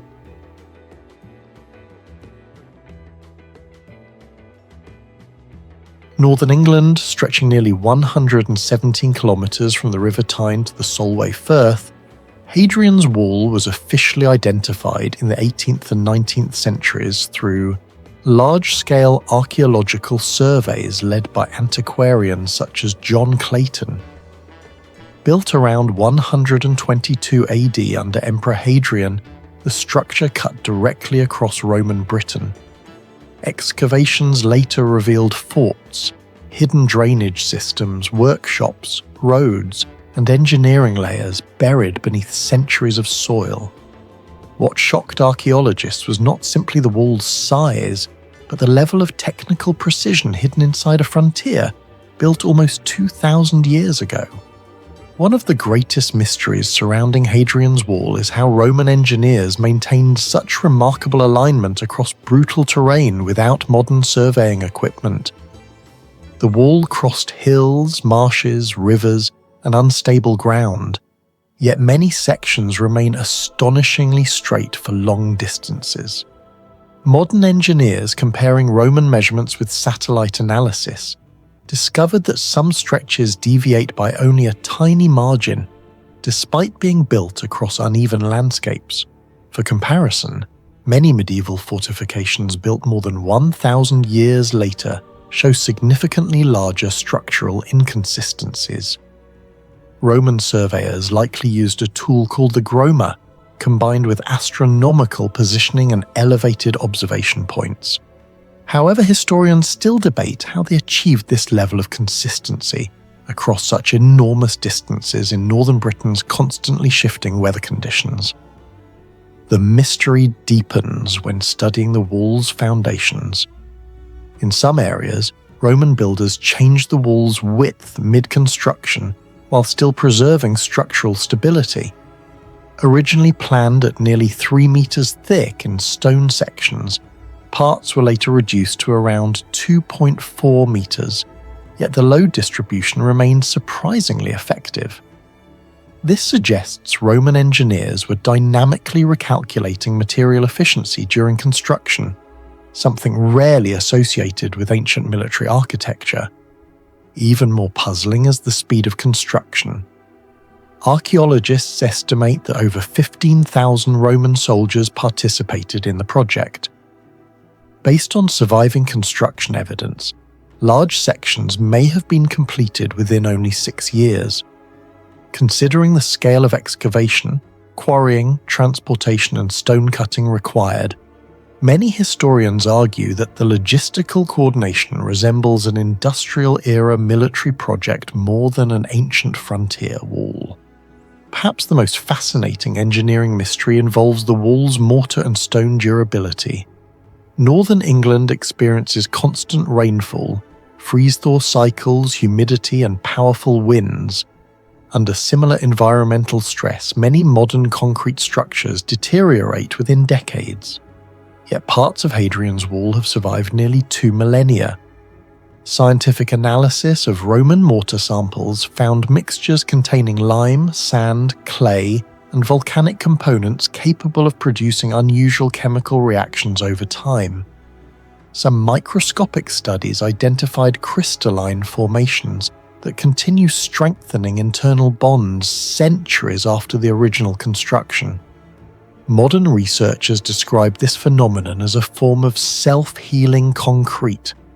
This discovery stunned material scientists because modern self-repairing concrete technologies only began serious development in the late 20th century. Researchers comparing Roman mortar to modern Portland cement found that some ancient formulas resist water penetration and chemical erosion more effectively over very long periods. In certain locations along Hadrian's Wall, the Romans also appeared to adapt mortar composition depending on local geology and moisture exposure. That level of environmental engineering should not have existed in frontier Britain during the 2nd century AD. Even the stone selection raises questions. Geological surveys show that Roman builders transported different stone types depending on expected climate stress. Dense sandstone was frequently used in wetter western regions, while lighter materials appeared elsewhere. This suggests Roman engineers possessed practical long-term knowledge of weathering behavior centuries before modern geology formally existed. Another overlooked mystery lies underground. Excavations revealed sophisticated drainage layers beneath sections of Hadrian's Wall.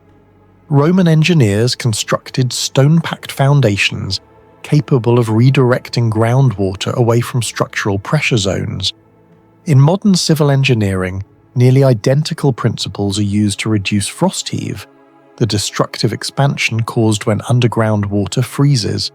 This is extraordinary because freeze-thaw damage is one of the most dangerous long-term threats to stone architecture in cold climates. Many ancient civilizations built massive walls. but relatively few developed advanced subsurface drainage systems specifically designed for environmental survival over centuries. Archaeologists discovered that some foundation trenches reached surprising depths depending on local terrain stability. In marshy zones, additional compacted gravel layers were added to distribute weight more evenly. Modern geotechnical engineers studying the wall noted that several Roman solutions closely resemble contemporary stabilization methods used beneath highways and railways. The Romans may not have possessed modern physics equations, but they clearly understood how water, soil pressure, and seasonal temperature changes could destroy structures over time. And somehow, they engineered around those problems with astonishing effectiveness. Hadrian's Wall was never simply a wall. Every Roman mile stood a small fortification known as a mile castle, accompanied by observation towers positioned between them. The spacing was so standardized that researchers believe the system functioned as a high-speed communication network across northern Britain. Signal fires, smoke, reflective shields, and torch relays may have allowed warnings to travel across the frontier within minutes. Computer simulations conducted by military historians suggest that, under clear conditions, emergency signals could theoretically move from one side of the wall to the other, far faster than physical messengers travelling on horseback. The real mystery is how accurately the Romans positioned these towers. Visibility studies show that many towers maintained overlapping lines of sight despite difficult terrain. Achieving that level of visual coordination would require detailed topographic planning over enormous distances without aerial mapping technology. Some archaeologists believe Roman military engineers conducted systematic landscape analysis, using elevated scouting teams long before construction began. Others argue that astronomical alignment methods may also have played a role. What makes this even more remarkable is that Hadrian's Wall was connected to an enormous supply infrastructure behind the frontier. A military road called the Stane Gate linked forts and supply depots across the region. Warehouses, granaries, workshops, and barracks operated continuously to sustain thousands of troops stationed in hostile territory. Maintaining such a system required supply calculations, scheduling, transport coordination, and resource management on a scale comparable to early modern armies. One of the greatest unanswered questions is why Rome invested such immense resources into Hadrian's Wall in the first place. Traditional explanations describe it as a defensive barrier against northern tribes, but many historians now argue that the wall functioned more as a political and psychological boundary than a purely military structure. The wall contained controlled gates where merchants, travellers, and livestock could pass under Roman supervision. Archaeological evidence suggests taxation and trade monitoring occurred regularly along the frontier. In other words, Hadrian's Wall may have operated as a massive border control system rather than a simple fortification.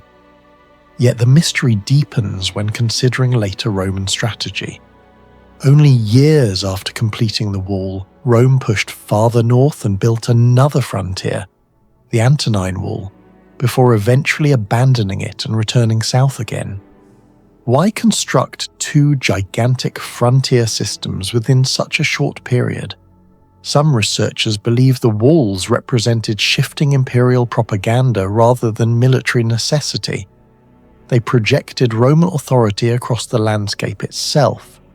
From the air, Hadrian's Wall would have appeared as an artificial scar cutting civilization from what Rome considered the unknown north. It was architecture designed not only to defend territory, but to psychologically dominate it.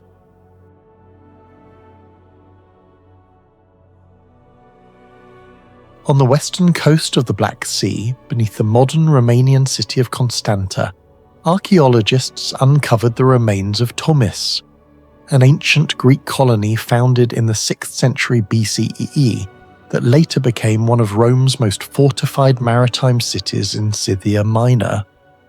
Excavations intensified during the late 19th and early 20th centuries when construction workers repeatedly struck buried walls, tunnels and marble streets beneath the modern harbour district. What initially appeared to be an ordinary Roman port slowly revealed something far stranger. A coastal city built with engineering methods capable of surviving nearly 2,000 years of salt corrosion, seismic activity, freezing winters, and repeated invasions. The deeper researchers excavated, the more unusual the site became. Beneath modern Constanta, they found overlapping Greek, Roman, and Byzantine infrastructure, layered almost like an engineered machine evolving across centuries. Massive limestone walls still stand despite continuous exposure to Black Sea humidity. Underground water tunnels maintain gradients so precise that modern engineers measured deviations of only a few centimeters over hundreds of meters. Even more mysterious, sonar scans offshore detected submerged harbour structures built with stone locking systems rarely seen outside the greatest Roman maritime projects of the Mediterranean. Unlike Pompeii, which was frozen instantly by volcanic ash, or Alexandria, which disappeared rapidly beneath the sea, Thomis survived through constant adaptation. That survival itself became the mystery. One of the greatest mysteries surrounding Thomis is how its coastal infrastructure resisted environmental destruction for so long. Modern marine concrete often begins severe degradation after only 50 to 100 years due to chloride penetration, corrosion, and freeze-thaw damage. Yet sections of Thomis's harbour foundations and defensive walls have remained structurally recognisable after nearly 2,000 years beside one of the most chemically aggressive environments in Europe. Geological surveys around Constanta reveal highly saline soils combined with intense seasonal temperature shifts. Winter temperatures can fall below freezing while summer heat rapidly expands surface materials. These cycles usually fracture ancient masonry over time. However, Roman mortar samples recovered at Thomis show evidence of hydraulic lime mixtures unusually resistant to water infiltration. Scientists comparing the mortar composition with Roman harbour concrete from Ostia and Caesarea Maritima discovered similar crystalline structures formed through long-term chemical reactions with seawater. These minerals, particularly calcium aluminum silicate hydrates, can actually strengthen concrete over centuries rather than weaken it. The problem is that Thomis lacked major local volcanic ash deposits, the pozzolanic ingredient normally required for this reaction. This raises a difficult question. Why transport specialized volcanic material hundreds of kilometers across the Black Sea, unless the Romans deliberately understood the chemistry required for long-term marine durability? Some researchers believe Thomis functioned as a strategic experimental outpost for frontier engineering. Others argue the Romans possessed far deeper practical material science knowledge than historians previously assumed. Modern sonar and underwater mapping have revealed linear stone formations extending beneath the harbour waters outside ancient Thomis. Several structures appear too geometrically aligned to be natural. Divers investigating portions of these submerged ruins documented large stone blocks fitted together with remarkable precision, some containing possible dovetail-style locking systems similar to those used in Alexandria and Caesarea. These underwater remains may represent sections of the original Roman port destroyed by earthquakes, shoreline collapse, or rising sea levels. Yet the engineering itself presents another puzzle. The Black Sea is not a calm inland basin like many Roman ports. Seasonal storms generate strong wave energy and shifting sediment pressure.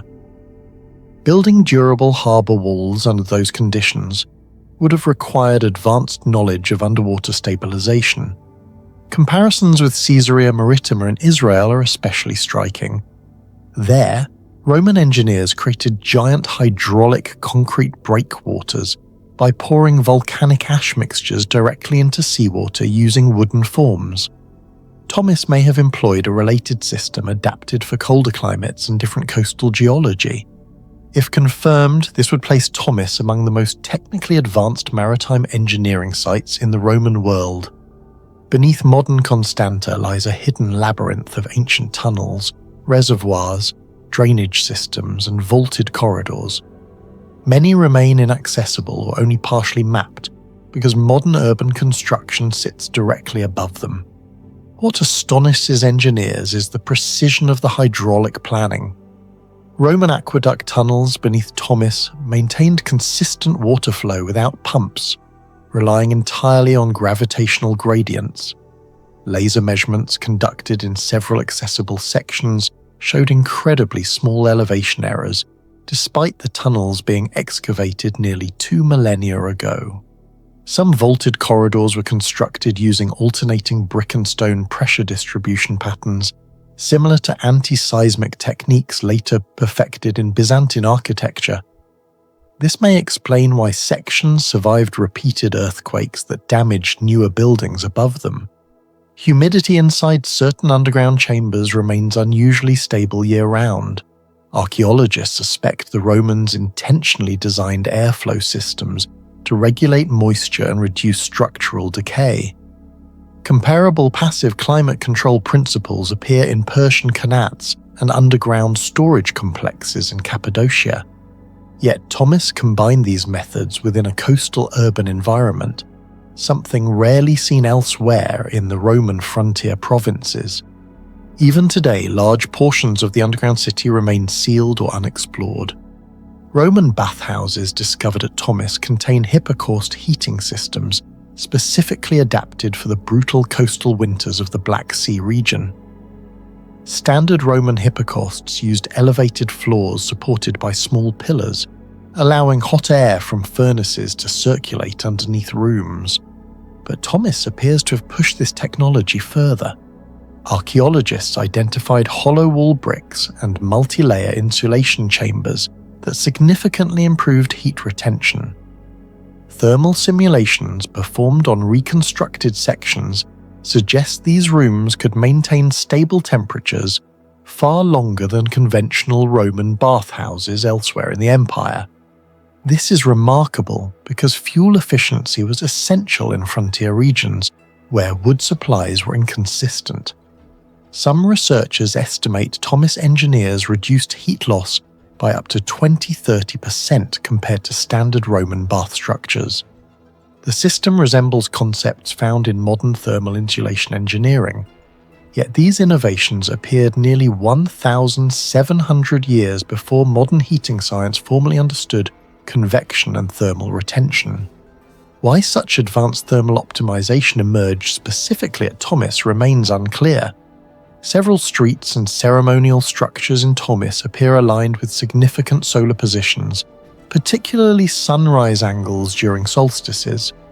Satellite measurements and archaeological mapping indicate certain axes deviate by only 1 or 2 degrees from astronomical targets. This level of orientation accuracy required careful observation and mathematical planning. Greek colonists already possessed advanced astronomical traditions, but Thomas suggests those systems continued evolving under Roman administration. Some historians believe the alignment served symbolic religious functions connected to Apollo or solar cults. Others argue it had practical value for seasonal navigation and harbour management. The mystery is not simply that Thomas used astronomy. Many ancient cities did. The mystery is how accurately these alignments were maintained despite centuries of rebuilding across multiple civilizations. Excavations at ruins at Tomis show repeated destruction followed by reconstruction using increasingly advanced materials. Greek stone masonry evolved into Roman hydraulic concrete, while later Byzantine builders introduced anti-seismic structures designed to absorb stress during earthquakes. Some Byzantine bricks even display better salt resistance than earlier Roman materials, suggesting centuries of continuous engineering improvement. Rather than remaining a static ancient city, Thomas may have functioned as a long-term technological adaptation zone, where multiple civilizations refined coastal survival techniques in one of Europe's harshest maritime environments. This challenges the idea that frontier cities were technologically inferior to Rome's core regions. In some ways, Thomas may have been an innovation center driven by environmental necessity. What do you think is still hidden beneath Thomas? Lost Roman technology, undiscovered tunnels, or an entire buried district no one has reached yet? Share your thoughts in the comments below. Overlooking the Tyrrhenian coastline in southern Tuscany, around 140 kilometers northwest of Rome, the ancient Roman colony of City of Cosa was founded in 273 BCE after Rome defeated the Etruscans. The modern rediscovery of the site began during the 19th century and intensified through major excavations led by the American Academy in Rome between the 1940s and 1970s. What archaeologists uncovered was not just another Roman military settlement. Beneath collapsed stone and centuries of erosion, they found engineering techniques that still challenge modern researchers today. The city was strategically positioned nearly 113 meters above sea level, allowing full visual control of the surrounding coastline. Yet the greatest shock was not the location itself, but the precision of the construction. Massive polygonal stone walls, advanced drainage systems, astronomical alignments, and unusual building materials suggested that Cosa may have preserved technologies far more sophisticated than expected for a frontier colony over 2,200 years ago. The greatest mystery surrounding Cosa is its enormous defensive wall system. Stretching roughly 1.5 kilometers around the city, the walls were built using giant polygonal sandstone blocks weighing several tons each. Some stones measure over 2 meters in width.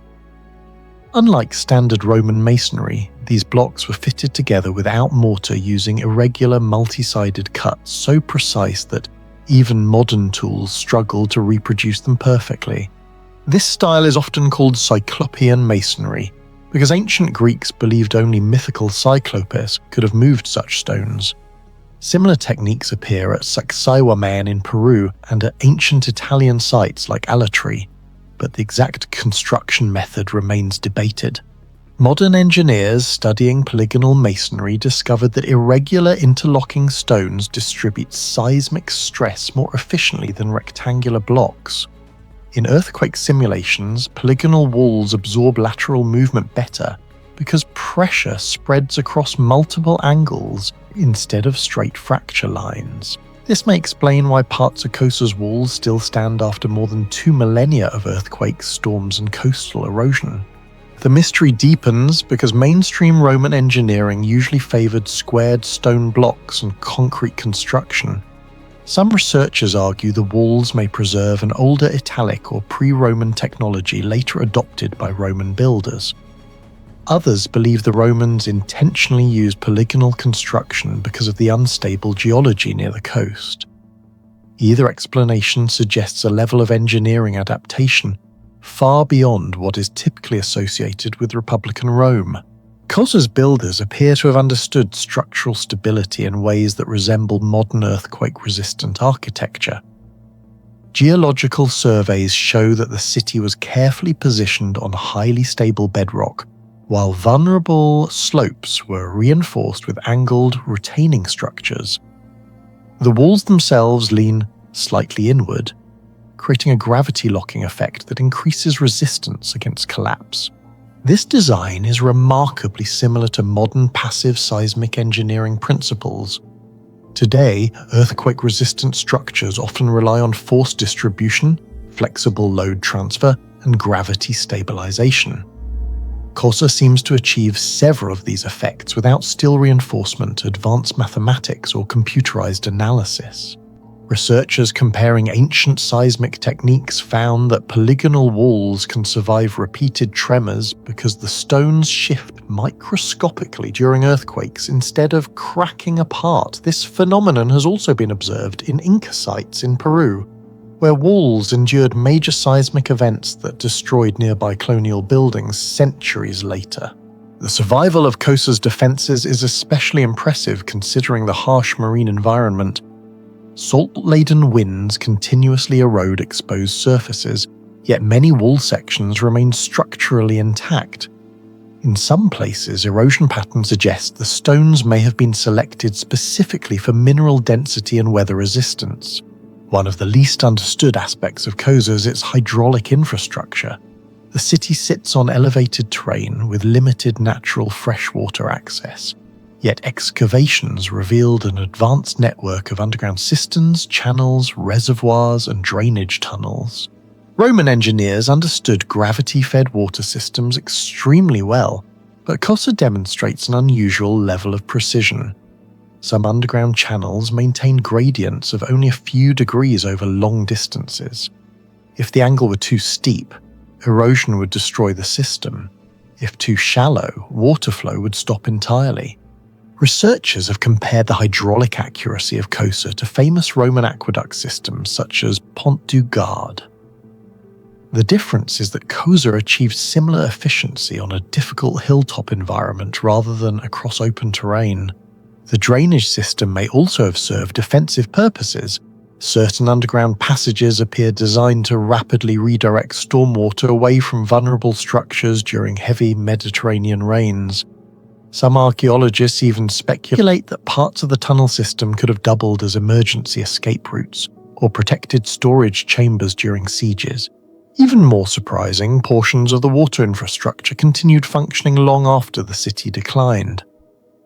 Archaeologists observed that several cisterns still effectively collect and channel rainwater today, demonstrating how durable the engineering truly was. Another unresolved mystery involves the orientation of Kosa's streets and temples.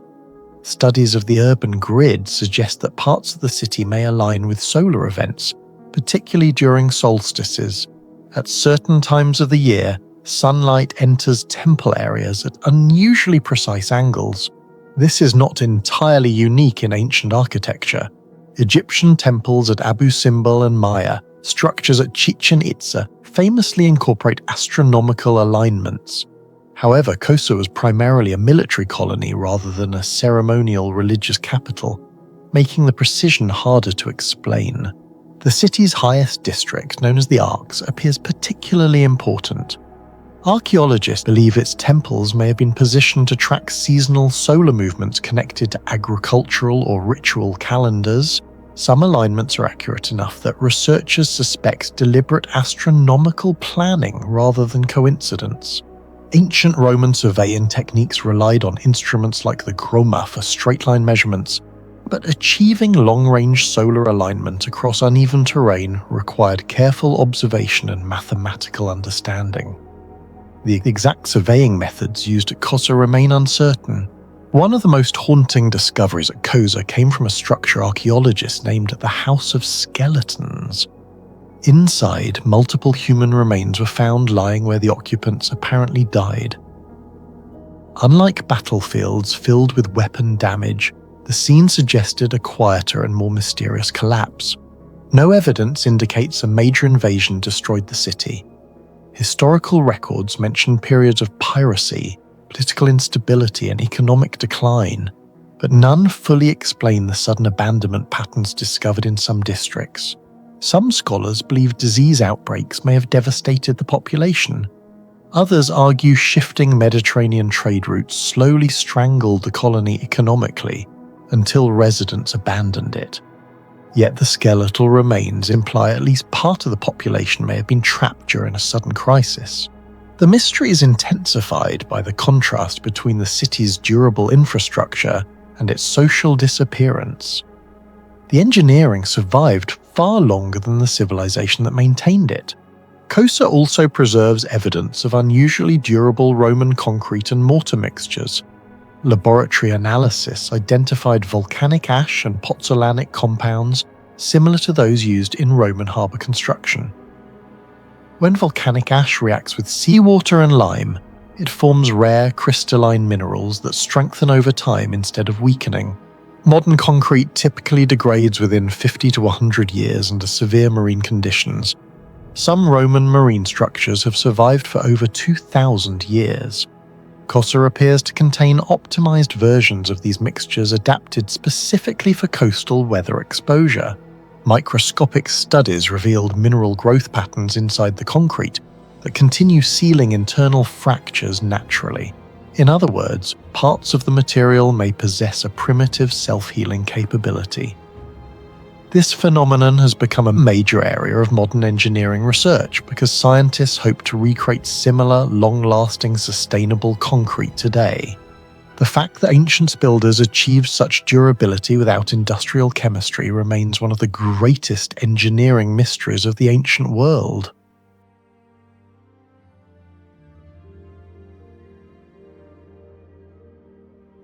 Few places in Roman Europe are as strange as the buried remains of Aventicum, the Roman city now known as Avenches, hidden beneath farmland and scattered medieval ruins in modern Switzerland. Archaeologists first began identifying the site systematically during the 18th and 19th centuries after massive stone walls, underground foundations, coins, mosaics, and fragments of Roman engineering repeatedly surfaced from the soil. What they eventually revealed was shocking. A city that may once have housed more than 20,000 inhabitants in a region considered too cold, too wet, and too unstable for large-scale Roman urban expansion. Yet Aventicum was not only built there, it thrived there, and many of its engineering methods still raise uncomfortable questions about how advanced Roman practical science may actually have been. Unlike Pompeii, which was frozen instantly by volcanic ash, Aventicum survived centuries of freezing winters, shifting groundwater and alpine climate cycles. That alone should have destroyed most ancient masonry long ago. Modern concrete exposed to repeated freeze-thaw expansion often begins degrading within decades unless protected with advanced additives. Yet some Roman foundations in Aventicum remain structurally coherent after nearly 2,000 years. One of the biggest mysteries surrounding Aventicum is its water management system.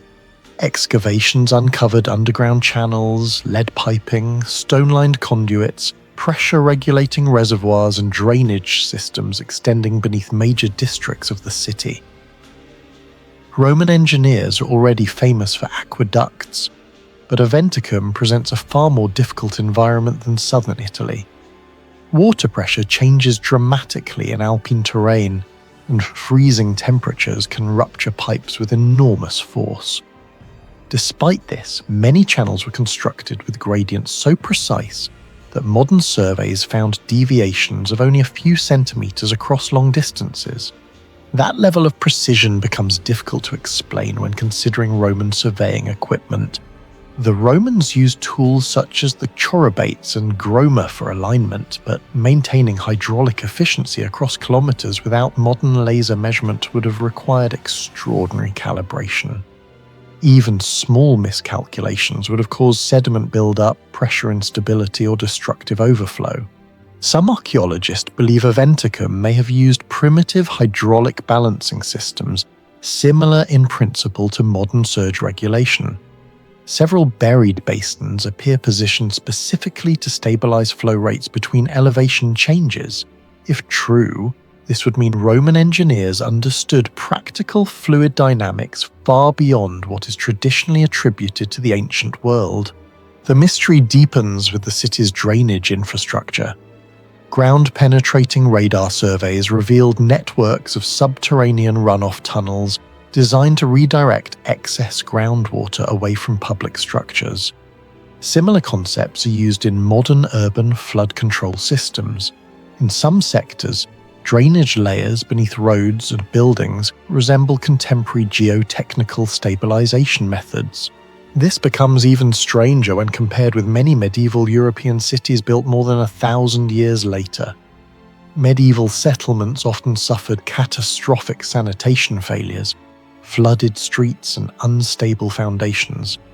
Yet Aventicum appears to have implemented integrated drainage engineering centuries earlier. Another unresolved mystery involves the material composition of the city's mortar and foundations. Chemical analysis of surviving masonry revealed unusually durable lime-based mixtures containing crushed stone aggregates and mineral compounds that appear optimized for moisture resistance. Researchers comparing samples to Roman marine concrete from ports near Naples found surprising similarities in crystal formation. Modern studies of Roman concrete have shown that some ancient mixtures develop self-healing properties through the formation of calcium-aluminum silicate crystals when exposed to water. Microscopic cracks can partially reseal themselves over time. In modern infrastructure, self-healing concrete is considered cutting-edge experimental technology. Yet, traces of similar reactions appear inside Aventicum's foundations. What makes this difficult to explain is geography. Southern Roman concrete often relied on volcanic ash known as pozzolana, sourced primarily from regions near Vesuvius. Aventicum lies hundreds of kilometers away in Switzerland. Either massive quantities of specialized material were transported through Roman trade systems across mountainous terrain, or local engineers developed alternative formulations independently. Transport itself becomes another mystery. Aventicum's largest stones weigh several tons. Moving them through alpine regions without modern cranes or engines would have required coordinated logistics on a scale many historians underestimate. Roman transport calculations suggest that hauling stones of this size over wet terrain would have demanded hundreds of laborers, reinforced sled systems, and carefully engineered roadbeds. Those roads still survive. Roman roads around Aventicum continue to puzzle engineers because of their structural resilience. Beneath the visible paving stones, excavations revealed multiple compacted layers of rock, gravel, sand, and drainage material, arranged with remarkable sophistication. The deeper layers acted almost like shock absorbers, redistributing pressure and reducing water retention. Modern civil engineering uses similar multi-layer road foundations to combat frost heave, a destructive process in which freezing groundwater expands beneath roads and fractures the surface. In Switzerland's climate, frost heave can destroy asphalt highways within years if improperly engineered. Yet portions of Aventicum's roads remained stable for centuries. Some sections even contain side drainage channels buried beneath the roadway itself. These systems prevented water accumulation below the foundation, reducing freeze damage. It is an engineering strategy still used in modern, cold region infrastructure projects today. The city's amphitheatre presents another mystery: acoustics. Aventicum Amphitheatre was constructed with seating geometry that allows voices and sound waves to travel efficiently from the arena floor to upper seating rows without amplification. Acoustic tests conducted in surviving Roman theatres across Europe consistently demonstrate sophisticated sound behaviour. But Aventicum's design is particularly unusual because of the surrounding terrain and wind exposure. Researchers studying Roman acoustics discovered that curved stone surfaces and seating angles can naturally amplify frequencies associated with human speech. But achieving this effect consistently required empirical understanding of reflection, resonance, and spatial geometry centuries before formal acoustic science existed. Some historians argue Roman architects learned these principles gradually through experimentation. Others believe their understanding of sound propagation may have been far more mathematically advanced than surviving texts suggest. The city's heating systems also remain astonishing. Excavations uncovered hypocaust technology beneath villas and bathhouses, an underfloor heating network where hot air circulated through hollow chambers beneath stone floors and wall cavities. Similar systems would not become common in Europe again until many centuries later. What surprises modern engineers is the efficiency. Some reconstructed models indicate indoor temperatures may have remained relatively stable despite harsh winters outside. Certain homes even appear to incorporate double-wall insulation principles that reduced heat loss while limiting internal moisture buildup. That combination of thermal management, drainage engineering, and structural stabilization creates an uncomfortable comparison with later European history. In many ways, Aventicum appears technologically ahead of numerous medieval cities built long after Rome collapsed, and yet much of the city still remains underground. Radar imaging suggests large sectors of Aventicum have never been excavated. Buried foundations, unknown chambers, and unexplored infrastructure continue beneath modern fields surrounding Avenches. Archaeologists believe only a fraction of the ancient capital has been fully studied. Some subterranean anomalies detected beneath the city do not yet match known Roman layouts. There are indications of unusually deep foundations and possible industrial sectors hidden beneath later sediment layers.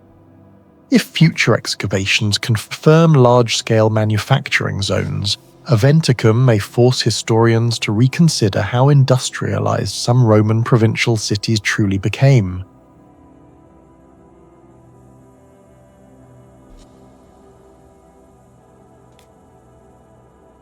Rocapertis was discovered near the village of Velo in southern France, roughly 25 kilometers northwest of Marseille. Archaeologists initially believed the site was nothing more than a small Celtic sanctuary dating to the 3rd century BCE. But as excavations expanded during the late 19th and early 20th centuries, researchers uncovered something deeply unusual: precision-carved stone pillars, engineered ceremonial platforms, and sculptures that seemed technologically out of place for Iron Age Gaul. The deeper archaeologists dug, the stranger the site became. Rocapertis did not resemble a primitive tribal settlement. Instead, parts of it appeared closer to Mediterranean ceremonial architecture seen in Greek colonies along the coast. Even today, historians still debate whether the builders were purely Celtic, heavily influenced by Greek engineers, or part of a hybrid culture that modern history barely understands. The most infamous structures at Rocapertis are the stone pillars carved with oval niches believed to hold real human skulls after ritual ceremonies. Ancient Greek writers described Celtic head cults in Gaul, but Rocapertis is one of the few places where physical architectural evidence appears to support those accounts. What shocked archaeologists was not the ritual itself, but the precision of the carving. The niches were not randomly cut. Many are nearly identical in diameter and depth, suggesting standardized measurements. Several openings vary by less than a few millimeters despite being carved into limestone more than 2,200 years ago. Experimental archaeologists attempting to recreate the cuts using replica Iron Age tools discovered that maintaining such symmetry without fracturing the stone requires remarkable control and repeated measurement. Some researchers compared the craftsmanship to early Hellenistic masonry techniques found in Greek colonies around Massalia, modern Marseille. That comparison created a major controversy. Traditional history often portrays Celtic tribes of southern Gaul as fierce warriors with limited architectural sophistication. Yet Rocapertis demonstrates a level of stoneworking far beyond that stereotype. Even stranger, the pillars appear engineered to distribute weight evenly despite having multiple hollow cavities carved into their cores. Modern structural analysis suggests the builders intentionally avoided cutting into key stress zones that could cause cracking. That implies an intuitive understanding of load distribution centuries before Roman engineering dominated the region. Among the most mysterious discoveries were several carved stone heads and seated warrior figures. Unlike the rough tribal carvings commonly associated with Iron Age Europe, these sculptures display surprisingly advanced proportions and controlled detailing. Hair patterns were carved using parallel grooves of nearly consistent spacing. Facial features show evidence of planned symmetry. Some eye sockets were drilled to almost equal depth, something extremely difficult using basic hand tools on fragile limestone. Under magnification, archaeologists identified repetitive chisel patterns suggesting specialized metal tools rather than crude stone instruments. The question became unavoidable. Where did this level of craftsmanship come from? One theory proposes direct contact with Greek artisans from nearby Mediterranean colonies. Marseille, founded by Greek settlers around 600 BCE, became one of the largest trade hubs in Western Europe. Greek ceramics and imported goods have been found throughout southern Gaul. Some historians believe Roquepertusa may represent a fusion between Celtic spiritual traditions and Mediterranean engineering knowledge. But there is a problem with that explanation. Even Greek-influenced settlements in the region rarely produce ceremonial sculptures with the same abstract yet technically disciplined style seen at Roquepertusa. The site appears culturally unique, neither fully Celtic nor fully Mediterranean. That ambiguity has fueled decades of debate. Southern France experiences violent seasonal weather changes. The Mistral wind can exceed 90 kilometers per hour, carrying dry air capable of accelerating limestone erosion. Over 2 millennia, exposed carvings should have degraded far more severely than what archaeologists see today. Yet many surfaces at Roquepertus remain unexpectedly sharp. Microscopic analysis revealed that portions of the stone may have undergone surface hardening.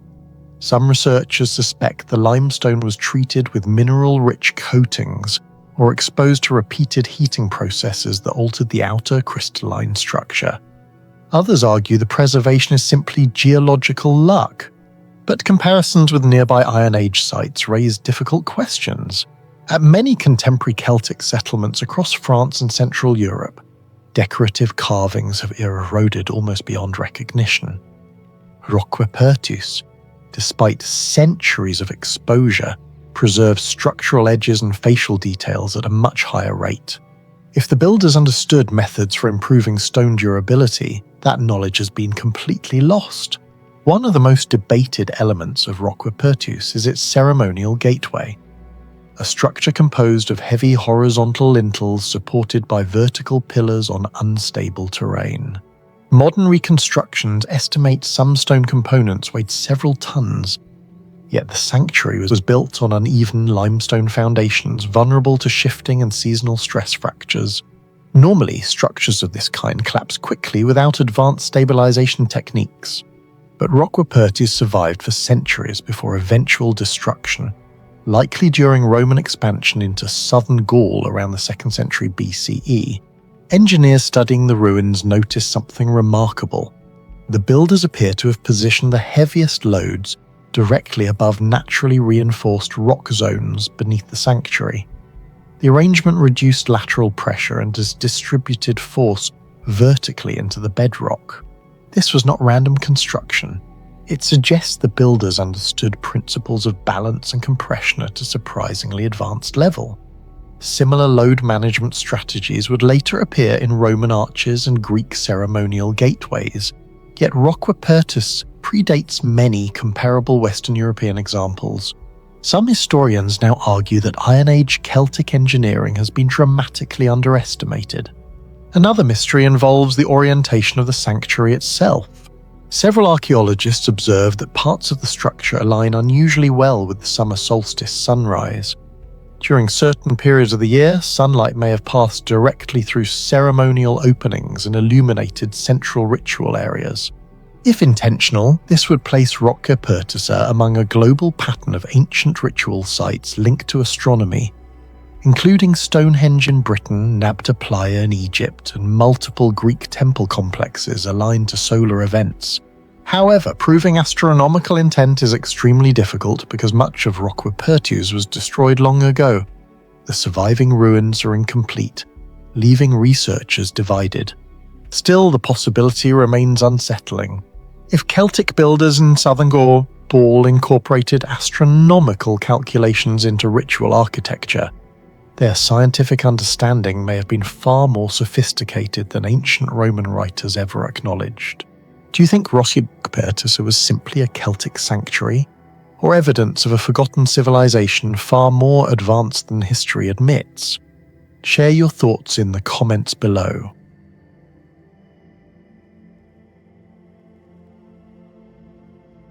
Wall of Romulus was uncovered through excavations around Rome's Palatine Hill. the legendary birthplace of the city itself.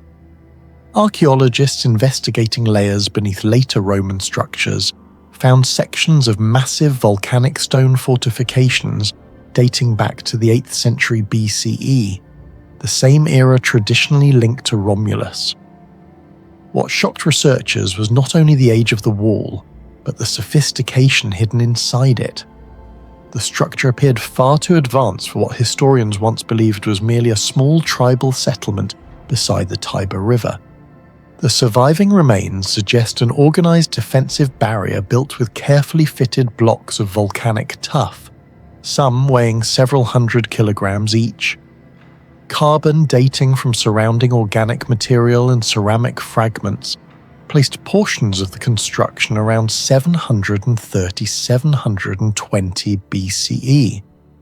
That timeline places the engineering of the wall centuries before Rome became a dominant Mediterranean power. Compared to many early Italic settlements of the same period, the Wall of Romulus appears unusually strategic, unusually durable, and unusually precise. What began as a routine excavation quickly evolved into one of the greatest engineering mysteries of early Roman civilization. One of the first mysteries surrounding the Wall of Romulus involves the stonework itself. The wall was built primarily from volcanic tuff quarried from the hills surrounding Rome. Tuff is relatively soft immediately after extraction, but hardens over time when exposed to air. Ancient Roman builders appear to have understood this property in extraordinary detail. Several surviving blocks show flat contact surfaces with the deviations measuring only a few millimeters. For an 8th century BCE society using primitive bronze and early iron tools, such precision is difficult to explain. In some sections, the stones interlock tightly enough that even modern blades struggle to pass between them. Archaeologists compared the fitting techniques to later Etruscan and even Incan polygonal masonry. Yet the Wall of Romulus predates many of those advanced traditions. Some researchers argue the builders may have used abrasive volcanic sand combined with water and repetitive grinding methods, rather than relying solely on chisels. Others believe wooden frames and weighted lever systems were used to stabilize cuts with surprising accuracy. The real mystery is not merely that the stones were shaped, but that they were shaped consistently across large defensive sections without modern geometry, lasers or steel tools. Compared to other settlements in Italy during the same period, Rome's earliest fortification appears technologically ahead of its neighbours by generations. Rome was not built on ideal terrain. The city developed over layers of volcanic ash, clay, and unstable sediment near the Tiber River. Structures built on such ground usually crack, tilt, or collapse over centuries. Yet portions of the Wall of Romulus survived for nearly 2,700 years. Excavations revealed something unexpected beneath the visible stone layers: a primitive shock-absorbing foundation system. Instead of placing stones directly onto solid earth, the builders created layered beds of compacted gravel, fragmented tuff, and drainage gaps. These gaps allowed water to escape while distributing pressure more evenly across unstable terrain. Modern engineers studying the structure noticed similarities to seismic mitigation principles used in later Roman roads and even some modern earthquake-resistant foundations. Laboratory analysis of surviving sublayers showed evidence of deliberate grading in particle size. Larger fragments were placed lower, while smaller compacting materials were layered above. This reduced soil movement and prevented catastrophic shifting during seasonal flooding. The engineering resembles systems later perfected in Roman roads such as the Via Appia, yet the Wall of Romulus predates those achievements by centuries. Some experts believe early Roman builders may have gained practical geological knowledge through repeated flood disasters around the Tiber Valley. Others argue the techniques were inherited from the Etruscans, whose engineering abilities remain partially mysterious themselves. Either way, the foundation system suggests an understanding of terrain mechanics far beyond what historians once expected from early Rome. Another mystery lies in the volcanic tuff itself. Modern geological studies found that certain sections of the wall used high zeolite tuff, a material naturally resistant to moisture and thermal stress. Zeolites are microporous minerals capable of trapping water and reducing long-term cracking. The Romans could not have known the chemistry scientifically, yet they consistently selected stone from quarries with unusually durable mineral compositions.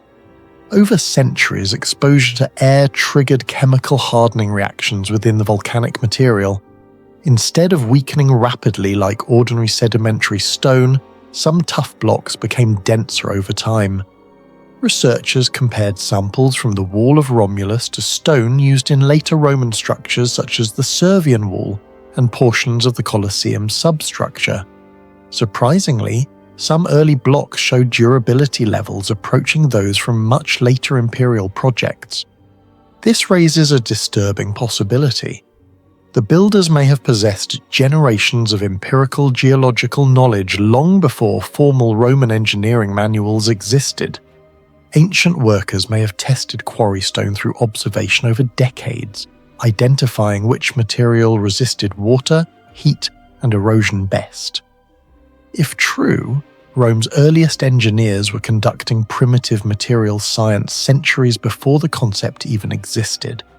The positioning of the Wall of Romulus may be even more mysterious than the wall itself.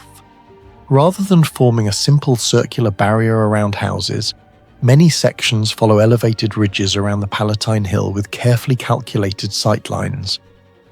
From several preserved points, defenders could monitor multiple approach routes simultaneously. Military historians studying the layout notice similarities to later defensive theories involving overlapping visual control zones. Certain angles allowed observers to detect movement near river crossings and lower valleys long before enemies approached the core settlement. For a supposedly primitive hilltop community, the strategic planning appears unusually advanced. Comparisons with early Greek colonies from the same era show that many lack defensive optimization of this complexity. Rome's earliest fortification already demonstrates awareness of elevation advantage, surveillance geometry, and terrain funneling. Some archaeologists speculate the wall was not built all at once, but evolved through repeated military conflicts. Burn layers discovered beneath repair phases suggest attacks or raids occurred multiple times during the city's earlier centuries. Each reconstruction phase appears more refined than the previous one, almost as though Rome used the wall itself as a long-term engineering experiment. The Wall of Romulus was not merely military architecture, it was psychological architecture.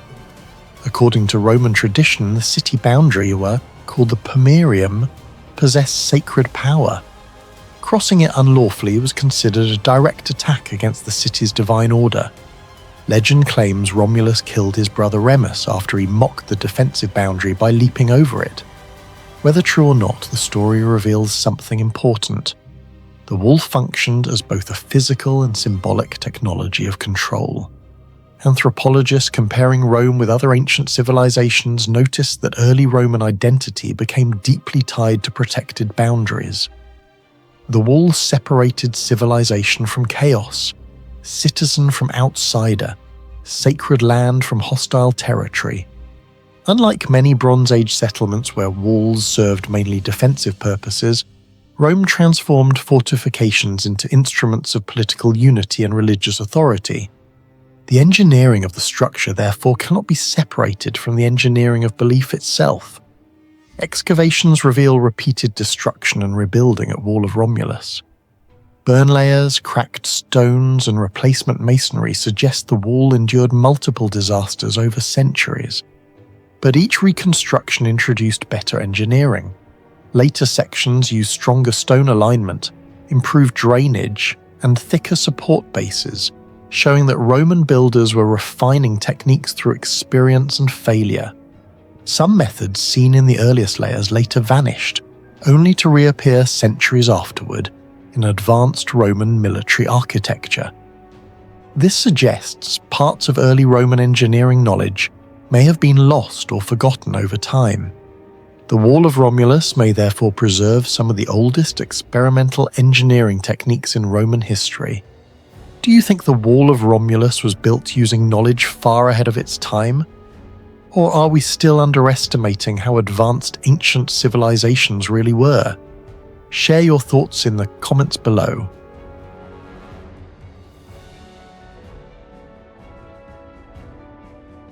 Steam still rises from the water every single day beneath the city of Bath in southwestern England.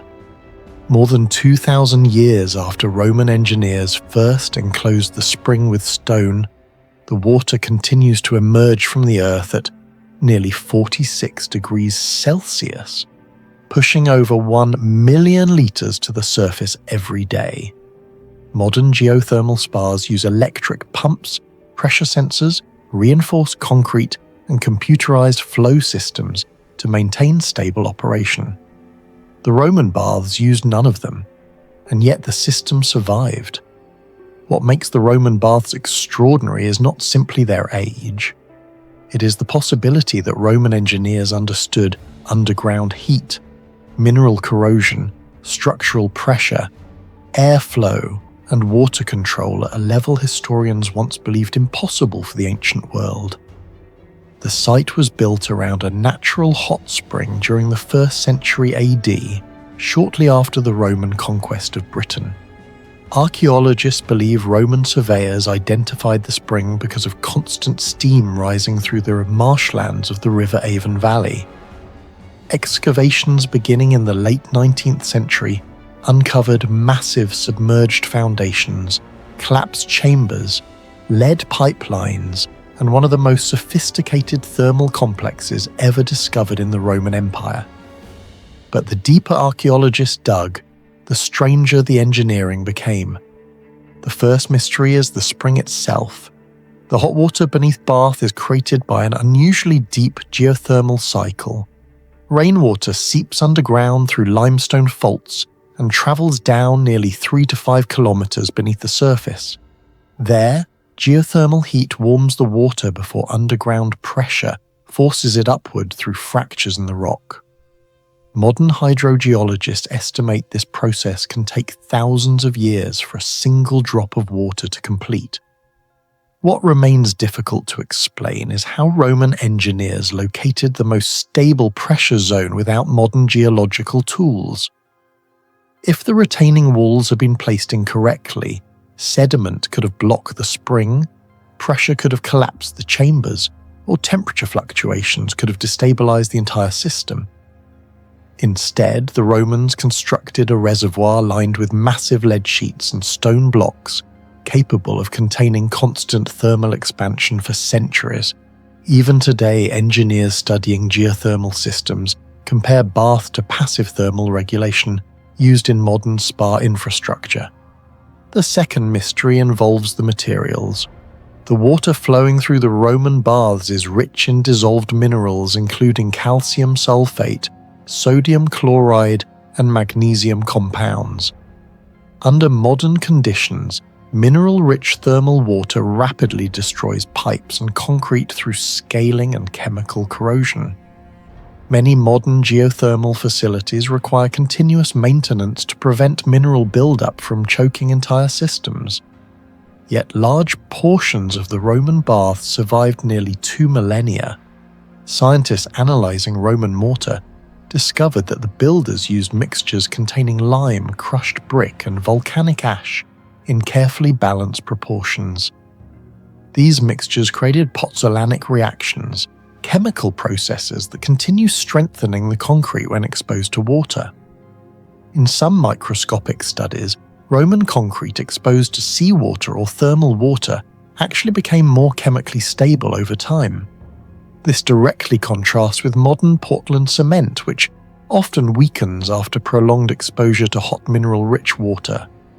At Bath, the survival of underground walls exposed to heat and flowing minerals for nearly 2,000 years remains one of the strongest examples of Roman material engineering outperforming many modern equivalents. The third mystery lies beneath the floor. The Roman baths operated using a hypercore system, essentially a giant ancient heating network hidden under stone surfaces. Workers maintained furnaces that pushed hot air beneath elevated floors supported by hundreds of brick pillars. Heat travelled through hollow wall channels before exiting through roof vents. The result was astonishingly advanced. The floors remained warm, moisture levels stayed controlled, and steam circulated through different chambers with remarkable consistency. Temperature could be adjusted between hot, warm, and cold rooms in ways surprisingly similar to modern climate-controlled spas. Engineers today recognize the same principles in radiant floor heating and HVAC airflow systems involving convection, pressure circulation, thermal distribution, and humidity management. What makes the Roman system remarkable is that it functioned entirely without electricity or mechanical pumps. The entire complex relied purely on geometry, airflow, and thermal pressure gradients. Some researchers argue the Romans may have developed practical engineering knowledge of heat behavior centuries before formal thermodynamics existed as a science. Another major mystery involves lead. Large sections of Roman plumbing used lead pipes, a fact that has puzzled historians for decades. Modern medicine identifies lead as highly toxic, especially through drinking water systems. Yet Roman cities operated extensive lead-based plumbing networks across Europe for centuries. At Bath, mineral-rich water may hold the answer. Studies suggest the high calcium content of the spring water quickly formed thick mineral coatings inside the pipes, dramatically reducing direct contact between water and lead surfaces. Similar effects are observed in some modern water systems where carbonate deposits create protective barriers inside old pipelines. This accidental chemical protection may explain why catastrophic mass poisoning evidence remains surprisingly limited in many Roman settlements. Even so, debate continues among archaeologists, toxicologists, and historians. Some argue chronic low-level exposure still affected Roman populations in ways difficult to detect today. The architecture itself presents another puzzle. Roman bath chambers generated enormous amounts of steam every day. Constant condensation should have weakened ceilings, destabilized stone joints, and accelerated structural decay. Yet many arches and vaulted spaces remained standing for centuries. Researchers studying Roman vault geometry discovered that curved ceilings may have been intentionally designed to redirect condensation and distribute moisture evenly across surfaces. The arches also disperse structural stress while allowing rising hot air to circulate naturally through upper chambers. Modern sauna complexes use remarkably similar airflow principles, but Roman builders achieved this using only stone, fired clay, lime mortar, and geometric calculations. No steel reinforcement existed. No computer simulations guided the construction. Everything depended on experience, observation, and mathematical intuition. The baths also reveal an unsettling connection between engineering and religion. The complex was dedicated to Sulis Minerva, a fusion of a local Celtic goddess and the Roman goddess Minerva. To ancient visitors, the spring was not merely geothermal activity, it was sacred. Excavations uncovered hundreds of curse tablets buried in the water. These thin sheets of lead were inscribed with requests for divine punishment against thieves, rivals, or traitors. Many were intentionally thrown into the deepest parts of the spring where water pressure was strongest. To the Romans, the rising thermal waters may have represented a gateway between worlds. This blending of advanced engineering with supernatural belief appears repeatedly across ancient civilizations. The Maya aligned temples with astronomical cycles. Egyptian pyramids integrated celestial orientation into monumental architecture. At Bath, hydraulic engineering became inseparable from ritual power. One of the most surprising discoveries came from modern scanning technology. laser mapping and underground surveys revealed that much of the Roman hydraulic infrastructure extended deeper and farther than earlier archaeologists realized. Hidden drainage tunnels, overflow channels, and pressure release systems suggest the complex was designed not only to transport water, but also to survive long-term geological instability.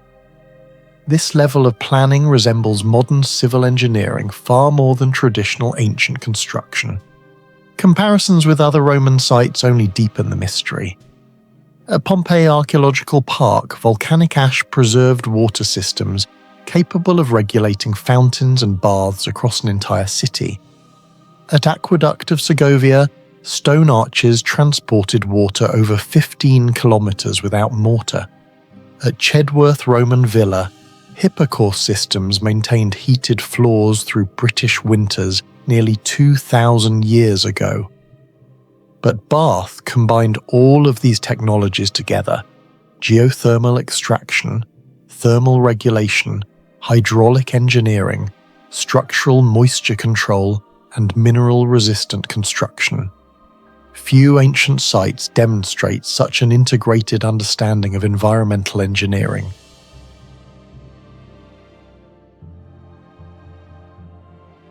Just north of modern St Albans lie the ruins of Verulamium Theatre, the only fully excavated Roman theatre in Britain. The structure was first identified in the 19th century, but major excavations between the 1930s and 1960s revealed something unexpected beneath the soil of ancient Roman Verulamium, a theatre far more technologically advanced than historians once believed. Built around the 2nd century AD, the theatre could hold nearly 2,000 spectators. That may sound modest compared to Rome's giant amphitheatres, but for Roman Britain, a distant frontier province surrounded by cold rain, unstable ground and limited resources, the scale was extraordinary. Archaeologists uncovered carefully engineered drainage channels, unusually durable mortar, mathematically balanced seating geometry, and acoustic properties that still puzzle engineers today. Unlike the Colosseum in Rome, which relied on massive imperial resources, Verulamium Theatre was constructed at the northern edge of the empire. Yet many of its engineering solutions appear remarkably sophisticated for such a remote location. And that raises the central mystery. How did Roman engineers in ancient Britain create a theatre whose sound projection, water management, and structural stability still outperform many medieval structures built more than 1,000 years later? One of the strangest discoveries at Verulamium is its acoustic performance. Even in its ruined state, researchers found that voices projected from the stage remain surprisingly clear across much of the seating area without electronic amplification. Modern acoustic studies show that the semicircular seating arrangement, combined with the angle of the retaining walls, helped concentrate sound waves towards spectators. The geometry resembles principles used in modern acoustic shell design and opera halls. But here's the problem. Roman Britain had no advanced mathematical acoustic theory, no sound simulation software, and no precision instruments capable of modelling wave reflection. Yet the theatre's dimensions appear almost optimized.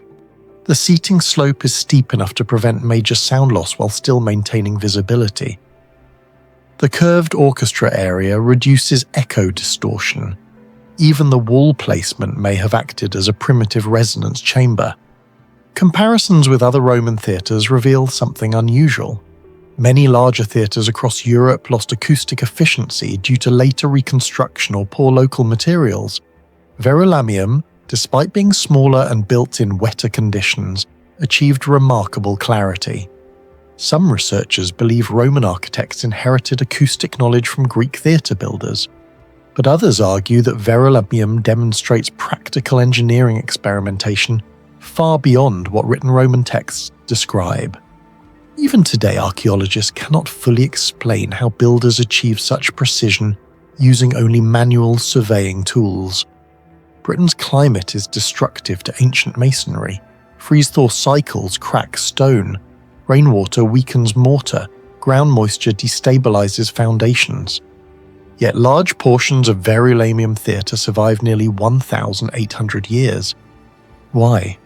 Analysis of surviving mortar revealed a sophisticated mixture of lime, crushed brick, stone aggregates and ceramic particles.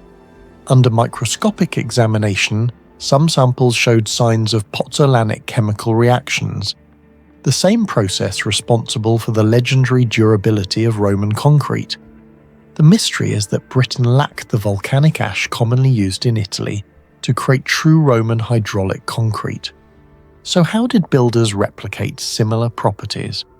Some scientists believe local engineers developed substitute mixtures using crushed tile and fired clay.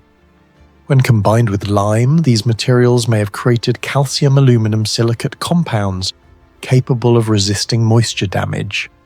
Modern concrete often deteriorates after only 50 to 100 years under severe environmental stress. Parts of Verulamium's foundation survived almost 20 centuries. Researchers from several material science studies have even suggested that Roman concrete may possess microscopic self-healing properties.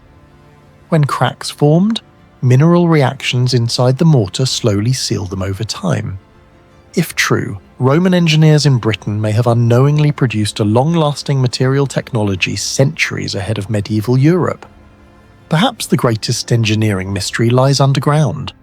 Excavations uncovered an elaborate drainage network beneath the theatre, including stone-lined channels, runoff paths and sloped water exits connected to the wider infrastructure of Roman Verulamium.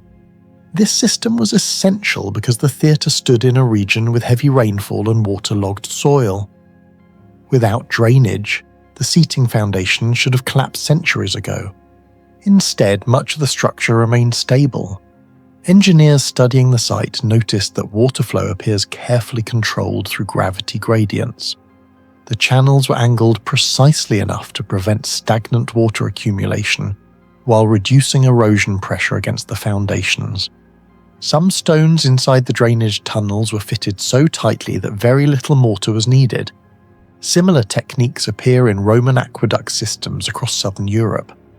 The comparison becomes even more surprising when viewed against medieval Britain.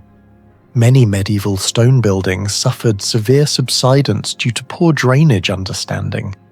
Yet Roman builders at Verulamium had already implemented systems resembling modern water management engineering.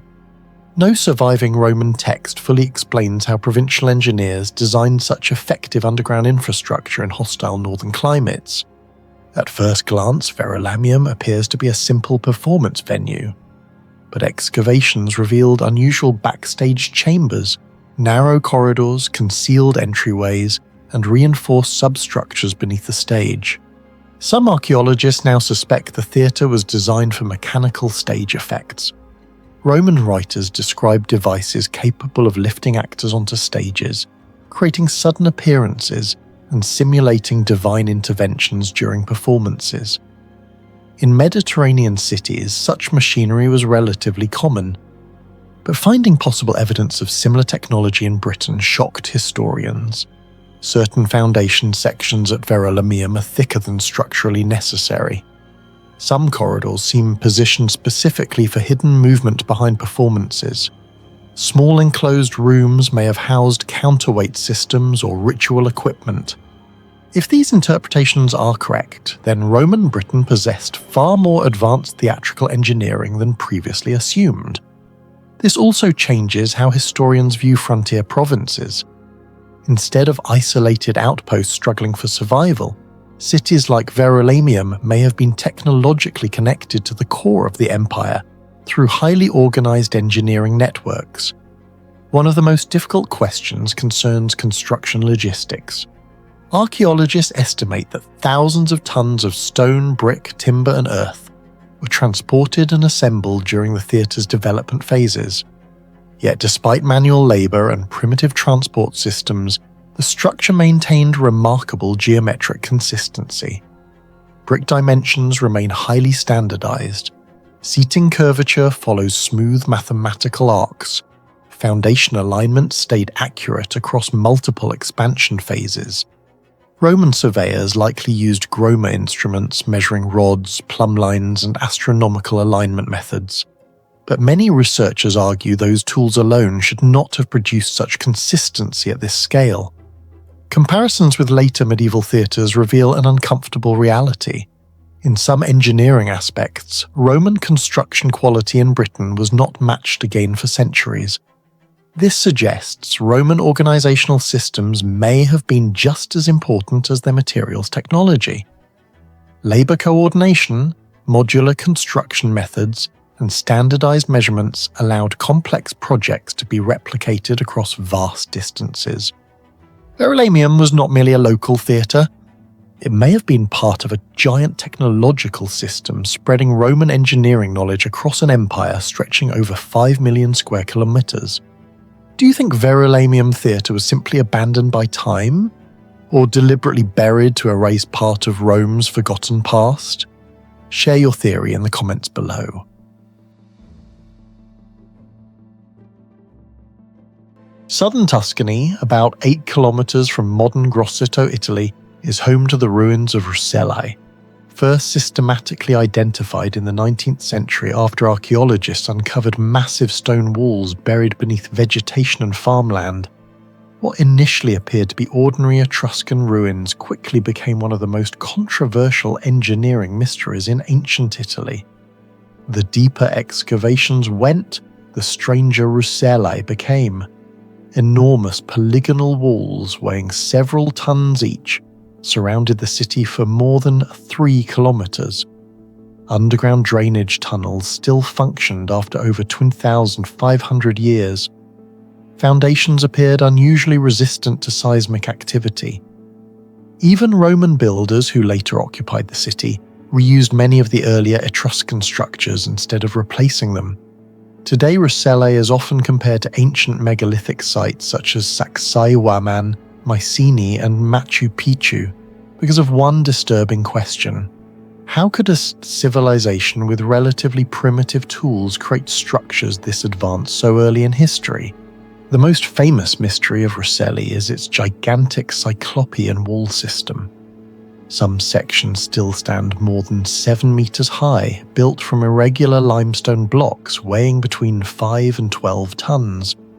Unlike later Roman walls that relied heavily on mortar and standardized bricks, Rucellai's walls were assembled through polygonal masonry, a technique where stones are cut into irregular geometric forms that lock together almost perfectly.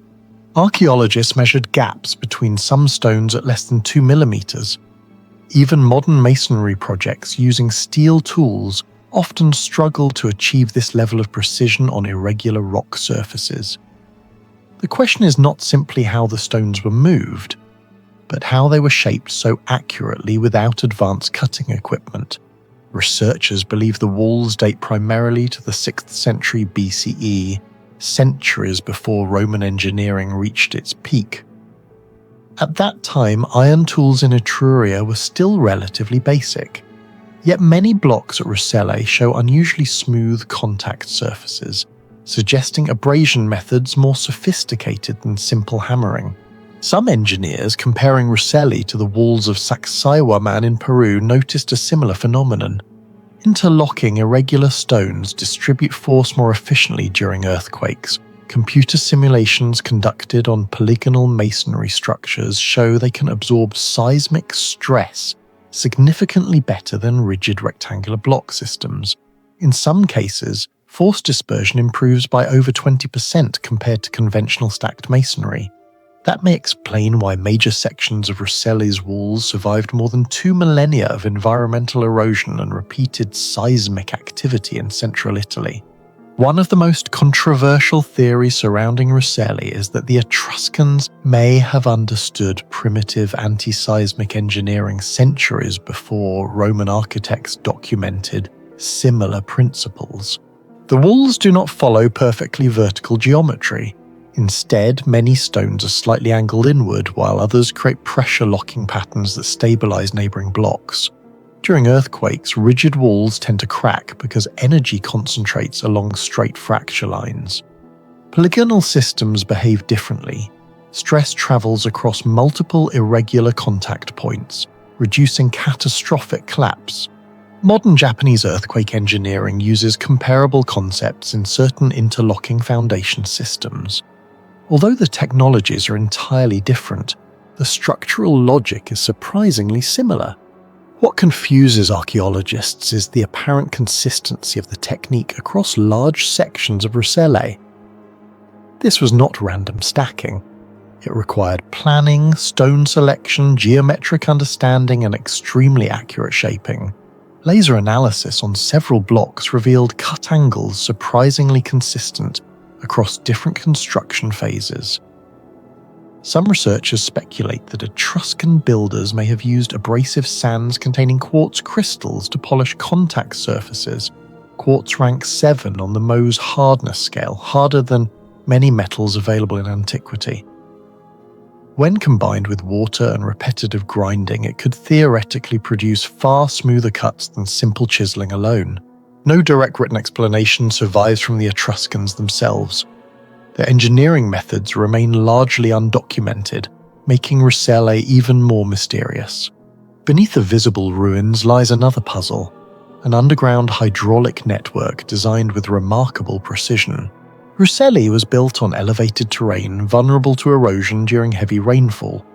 Normally, ancient hillside settlements suffered severe foundation instability over centuries. Yet large parts of Ruscelli remained structurally stable far longer than expected. Excavations uncovered drainage channels carved beneath streets and buildings, carefully angled to guide rainwater away from foundations. In some sections, archaeologists measured gradient variations of only a few centimeters over dozens of meters. That level of hydraulic precision is extraordinary for the ancient world.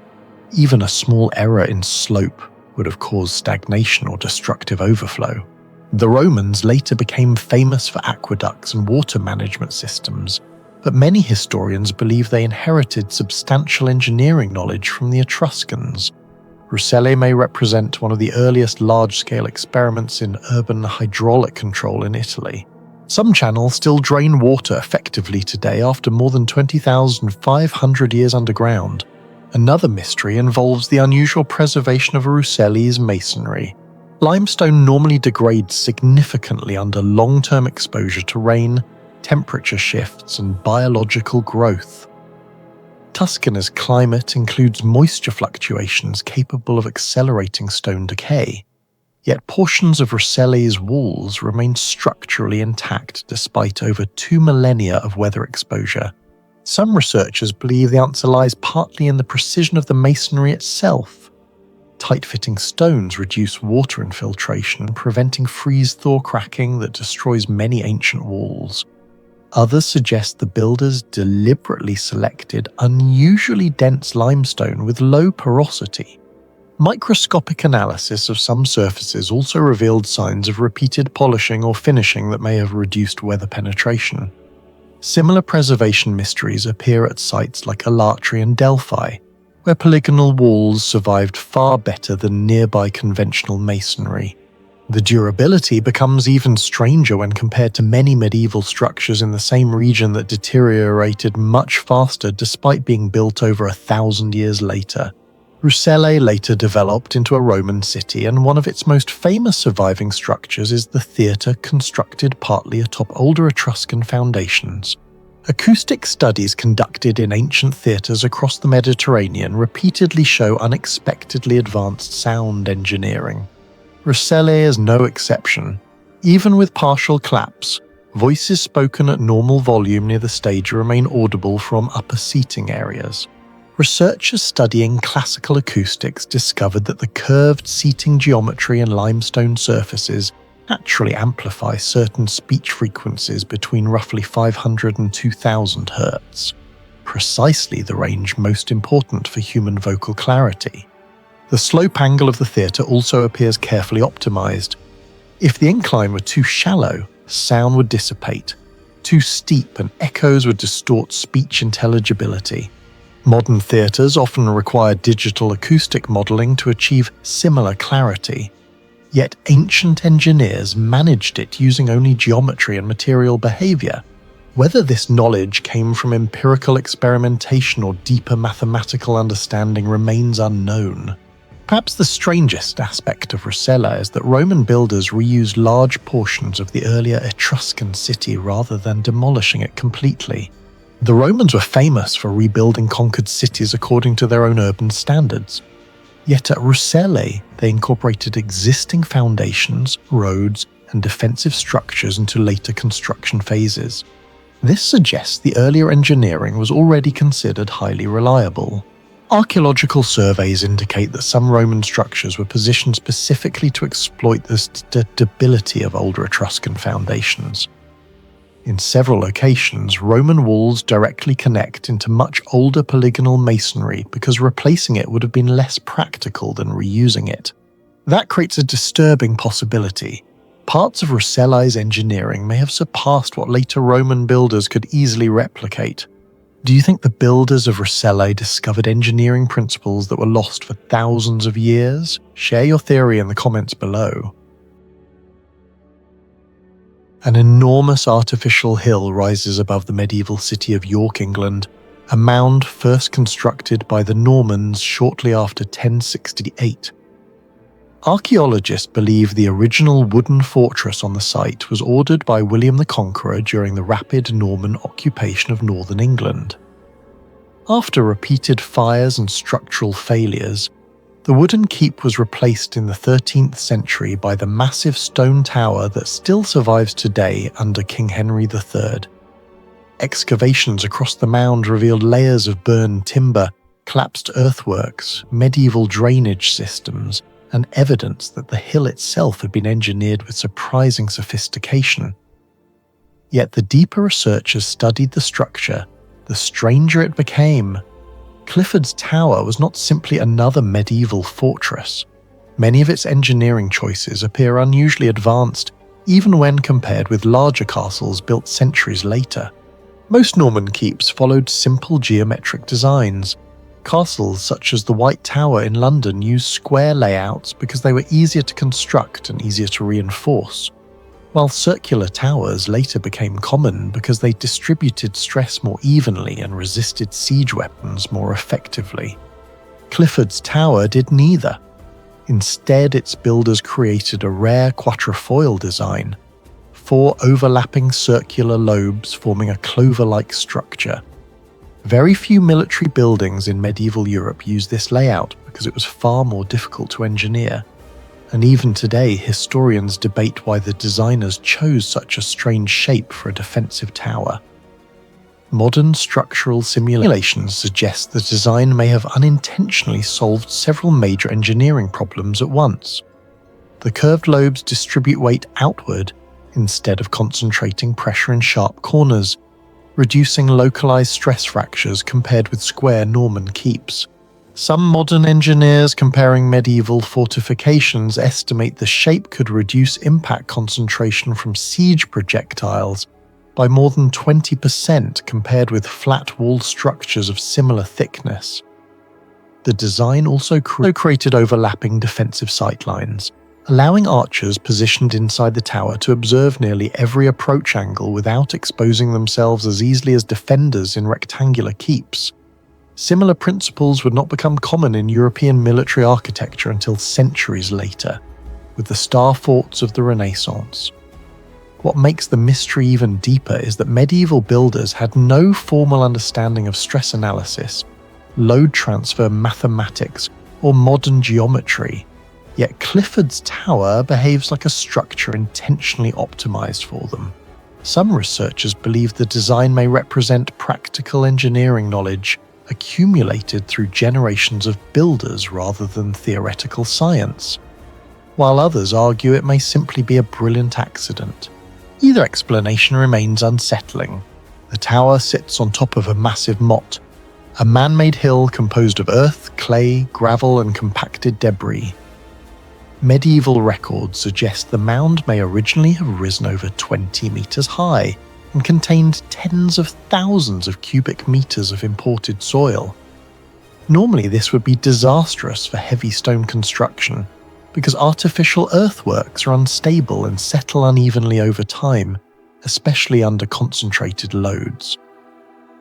Many Norman Motte and Bailey castles across Europe eventually cracked, tilted, or collapsed entirely because their foundations shifted. Yet Clifford's Tower survived for nearly 800 years. Modern geological studies found evidence that the mound may have been built in carefully layered densities rather than as a simple pile of earth. Some sections appear intentionally compacted differently to absorb movement gradually instead of resisting it rigidly, resembling principles used in modern geotechnical engineering. Researchers also discovered traces of medieval drainage systems running through parts of the hill. Water is one of the greatest threats to earthen foundations because it changes soil density and creates internal movement. But by controlling water flow, the builders may have dramatically slowed structural failure. The mystery becomes even more remarkable when compared with other medieval sites. At locations such as Christchurch Castle and parts of Durham's early Norman fortifications, significant earth movement damaged foundations within centuries, yet Clifford's Tower remained standing through freezes, floods, fires and warfare despite its enormous weight. Some engineers believe the structure survives because the entire mound acts almost like a shock absorber, allowing tiny shifts over time rather than catastrophic cracking. The builders may have accidentally created a primitive form of flexible foundation engineering centuries before the concept formally existed. Before the stone tower existed, earlier wooden fortifications occupied the same hill. Historical records describe repeated fires, including the infamous events of 1190 connected to one of the darkest massacres in medieval English history. After these disasters, Henry III ordered the construction of a new stone fortress around 1245, but the replacement tower contains another mystery. Large portions of its stonework survived weathering far better than expected. Scientists studying the limestone found unusually durable mineral behavior compared with ordinary medieval masonry. The builders used magnesian limestone, a stone rich in magnesium carbonate.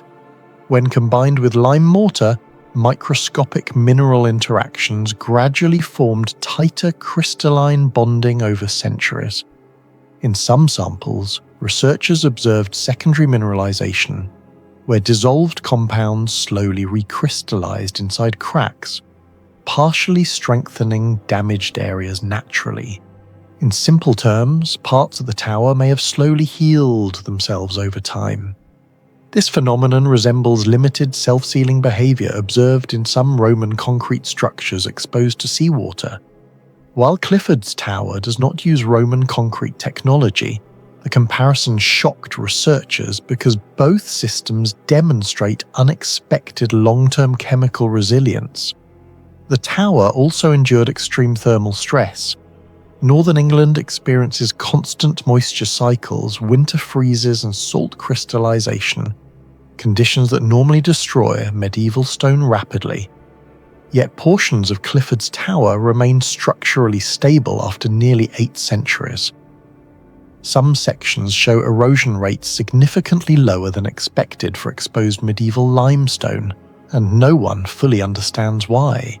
The interior arrangement of Clifford's Tower may have served more than military defense. Unlike straightforward rectangular keeps, the curved internal geometry creates unusual acoustics.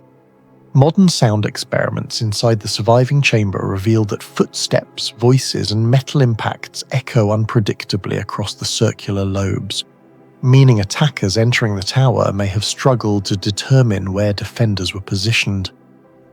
The overlapping chambers also create disorienting visual movement because the walls curve continuously, causing intruders to lose their sense of direction quickly in low-light conditions filled with smoke, shouting, and combat. Military historians compare this effect to later fortress designs intentionally built to confuse attackers during close-quarter assaults. Some believe the structure functioned almost like a medieval psychological weapon. Defenders hidden behind curved corridors could sound far more numerous than they actually were, echoes amplified movement, and blind corners increased fear. The tower's shape may have created an environment where attackers hesitated, slowed down, and became vulnerable.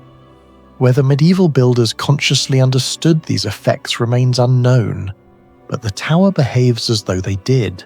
By the modern era, Clifford's Tower developed severe cracks caused by soil movement, weather expansion, and centuries of structural stress. Some fractures became large enough that engineers feared total collapse, yet the tower never failed completely. The quatrefoil geometry again appears to be the reason. In conventional square towers, stress concentrates at corners and weak points, but Clifford's curved lobes redirect pressure around the structure. When one section weakens, forces disperse into adjacent curves instead of collapsing inward immediately. Modern computer modelling suggests this design unintentionally created remarkable redundancy because damage in one area does not instantly trigger catastrophic failure across the whole tower. This principle resembles aspects of modern earthquake-resistant engineering, where structures are designed to redistribute force dynamically. For a 13th century fortress, the implications are extraordinary, especially because Europe at the time lacked mathematical tools capable of calculating such behaviours precisely. Archaeologists studying Clifford's Tower also uncovered evidence of unusually advanced internal planning. The structure included sophisticated drainage channels, elevated access systems, controlled airflow passages, large storage chambers, and latrine systems carefully positioned to reduce contamination. Ventilation appears especially advanced. Airflow studies suggest the curved internal layout naturally circulated air more efficiently than many square keeps, allowing smoke from fires to escape more effectively and reducing suffocation risks during sieges. This resembles passive ventilation concepts used in much later architecture. Some historians compare these systems to engineering solutions found in advanced Crusader fortresses or even certain Roman military structures. Yet Clifford's Tower was built in medieval northern England, not in the Mediterranean world traditionally associated with sophisticated thermal architecture. The question remains unanswered. Where did these builders learn techniques so advanced for their time?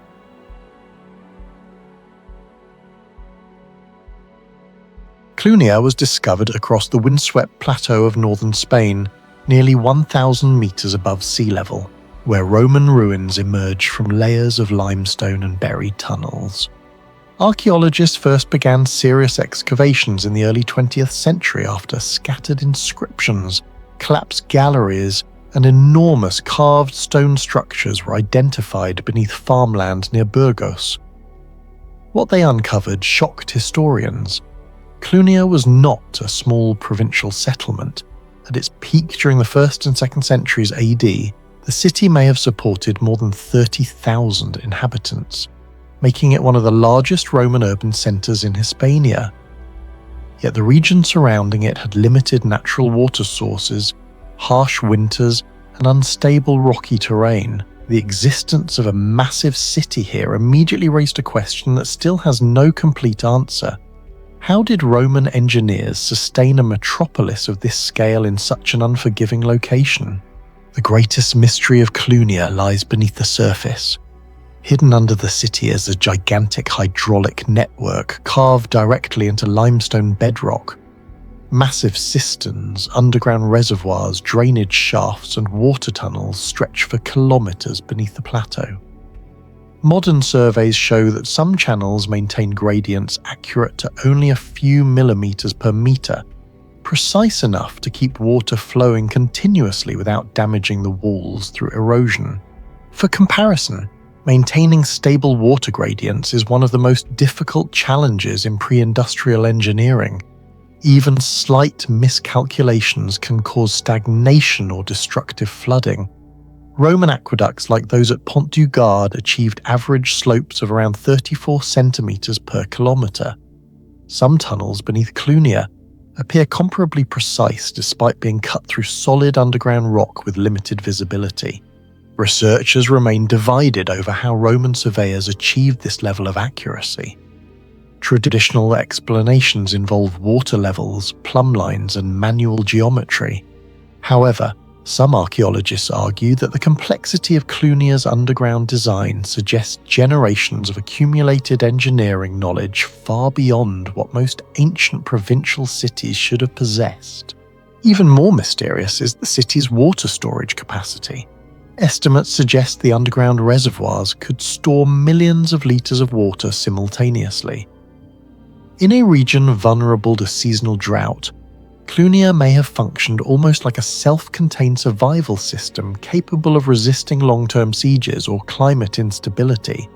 Clunia was built atop naturally fractured limestone filled with caves and cavities, but Roman engineers appear to have expanded these spaces into an enormous artificial underground complex. Excavations revealed carved chambers with ventilation shafts, storage areas, hidden corridors, and carefully smoothed ceilings designed to reduce structural collapse. What fascinates modern engineers is the climate stability underground.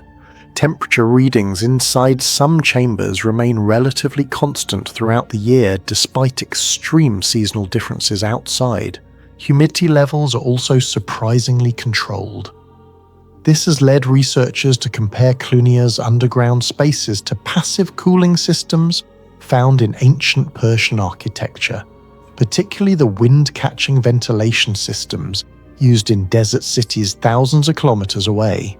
Some theories suggest the underground galleries acted as a thermal regulator for buildings above the surface. Cool air circulating through lower tunnels may have naturally reduced heat during summer while stabilizing temperatures during winter. If true, Clunia may represent one of the earliest large-scale examples of environmental engineering in Roman Europe. Ground-penetrating radar studies indicate that much of this subterranean system still remains unexplored. Several anomalies detected beneath the known ruins suggest the existence of deeper chambers that archaeologists have not yet entered. Among the most astonishing structures at Clunia is its enormous Roman theatre, carved directly into the hillside. The theatre could seat approximately 10,000 spectators, making it one of the largest in Roman Spain. But its true mystery is not its size, it is its sound. Modern acoustic measurements show that voices projected from the central stage can still be heard clearly from the upper seating levels without electronic amplification. Researchers studying Roman theatres have long known that curved seating improves sound reflection, yet Clunia appears unusually efficient even compared with famous theatres such as Theatre of Epidaurus. Acoustic engineers believe the limestone composition itself may have contributed to sound filtering. Certain frequencies are naturally absorbed while human speech frequencies are reflected upward through the seating structure. Some studies suggest Roman architects intentionally manipulated angles and stone geometry to maximize vocal clarity. The mystery becomes deeper because no surviving Roman text explains these acoustic techniques in detail. Vitruvius described general architectural principles, but Clunia's theatre performs with a precision that many researchers believe required extensive real-world experimentation rather than simple theoretical knowledge. Another unexplained feature of Clunia involves the durability of its construction materials. The plateau experiences freezing winters, strong winds, and severe seasonal erosion. Over nearly 2,000 years, large portions of walls, drainage systems, and foundations have survived far better than many younger medieval structures nearby. Chemical analysis reveals that Roman builders used mortar mixtures containing lime, volcanic ash, and reactive minerals capable of continuing chemical bonding long after construction. Similar reactions have been identified in Roman marine concrete from ports across the Mediterranean, where mineral growth actually strengthens structures over time. The mystery is geographical. Clunia lies far from major volcanic regions.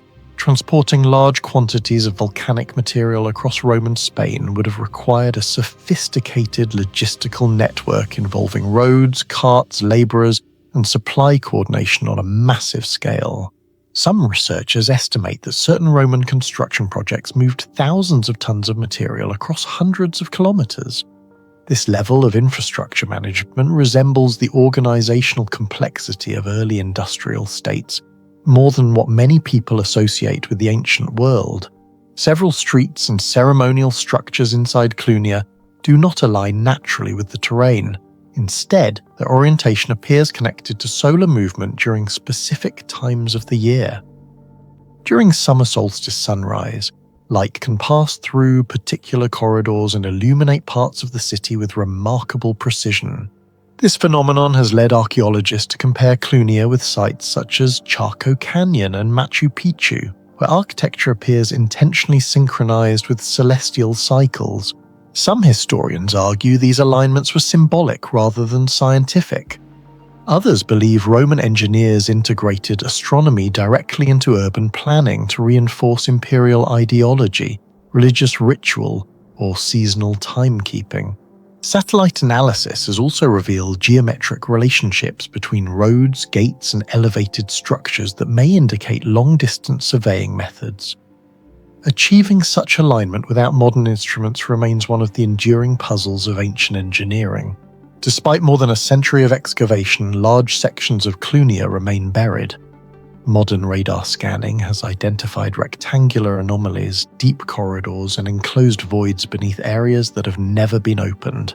Some underground chambers appear unusually large compared to ordinary Roman storage facilities.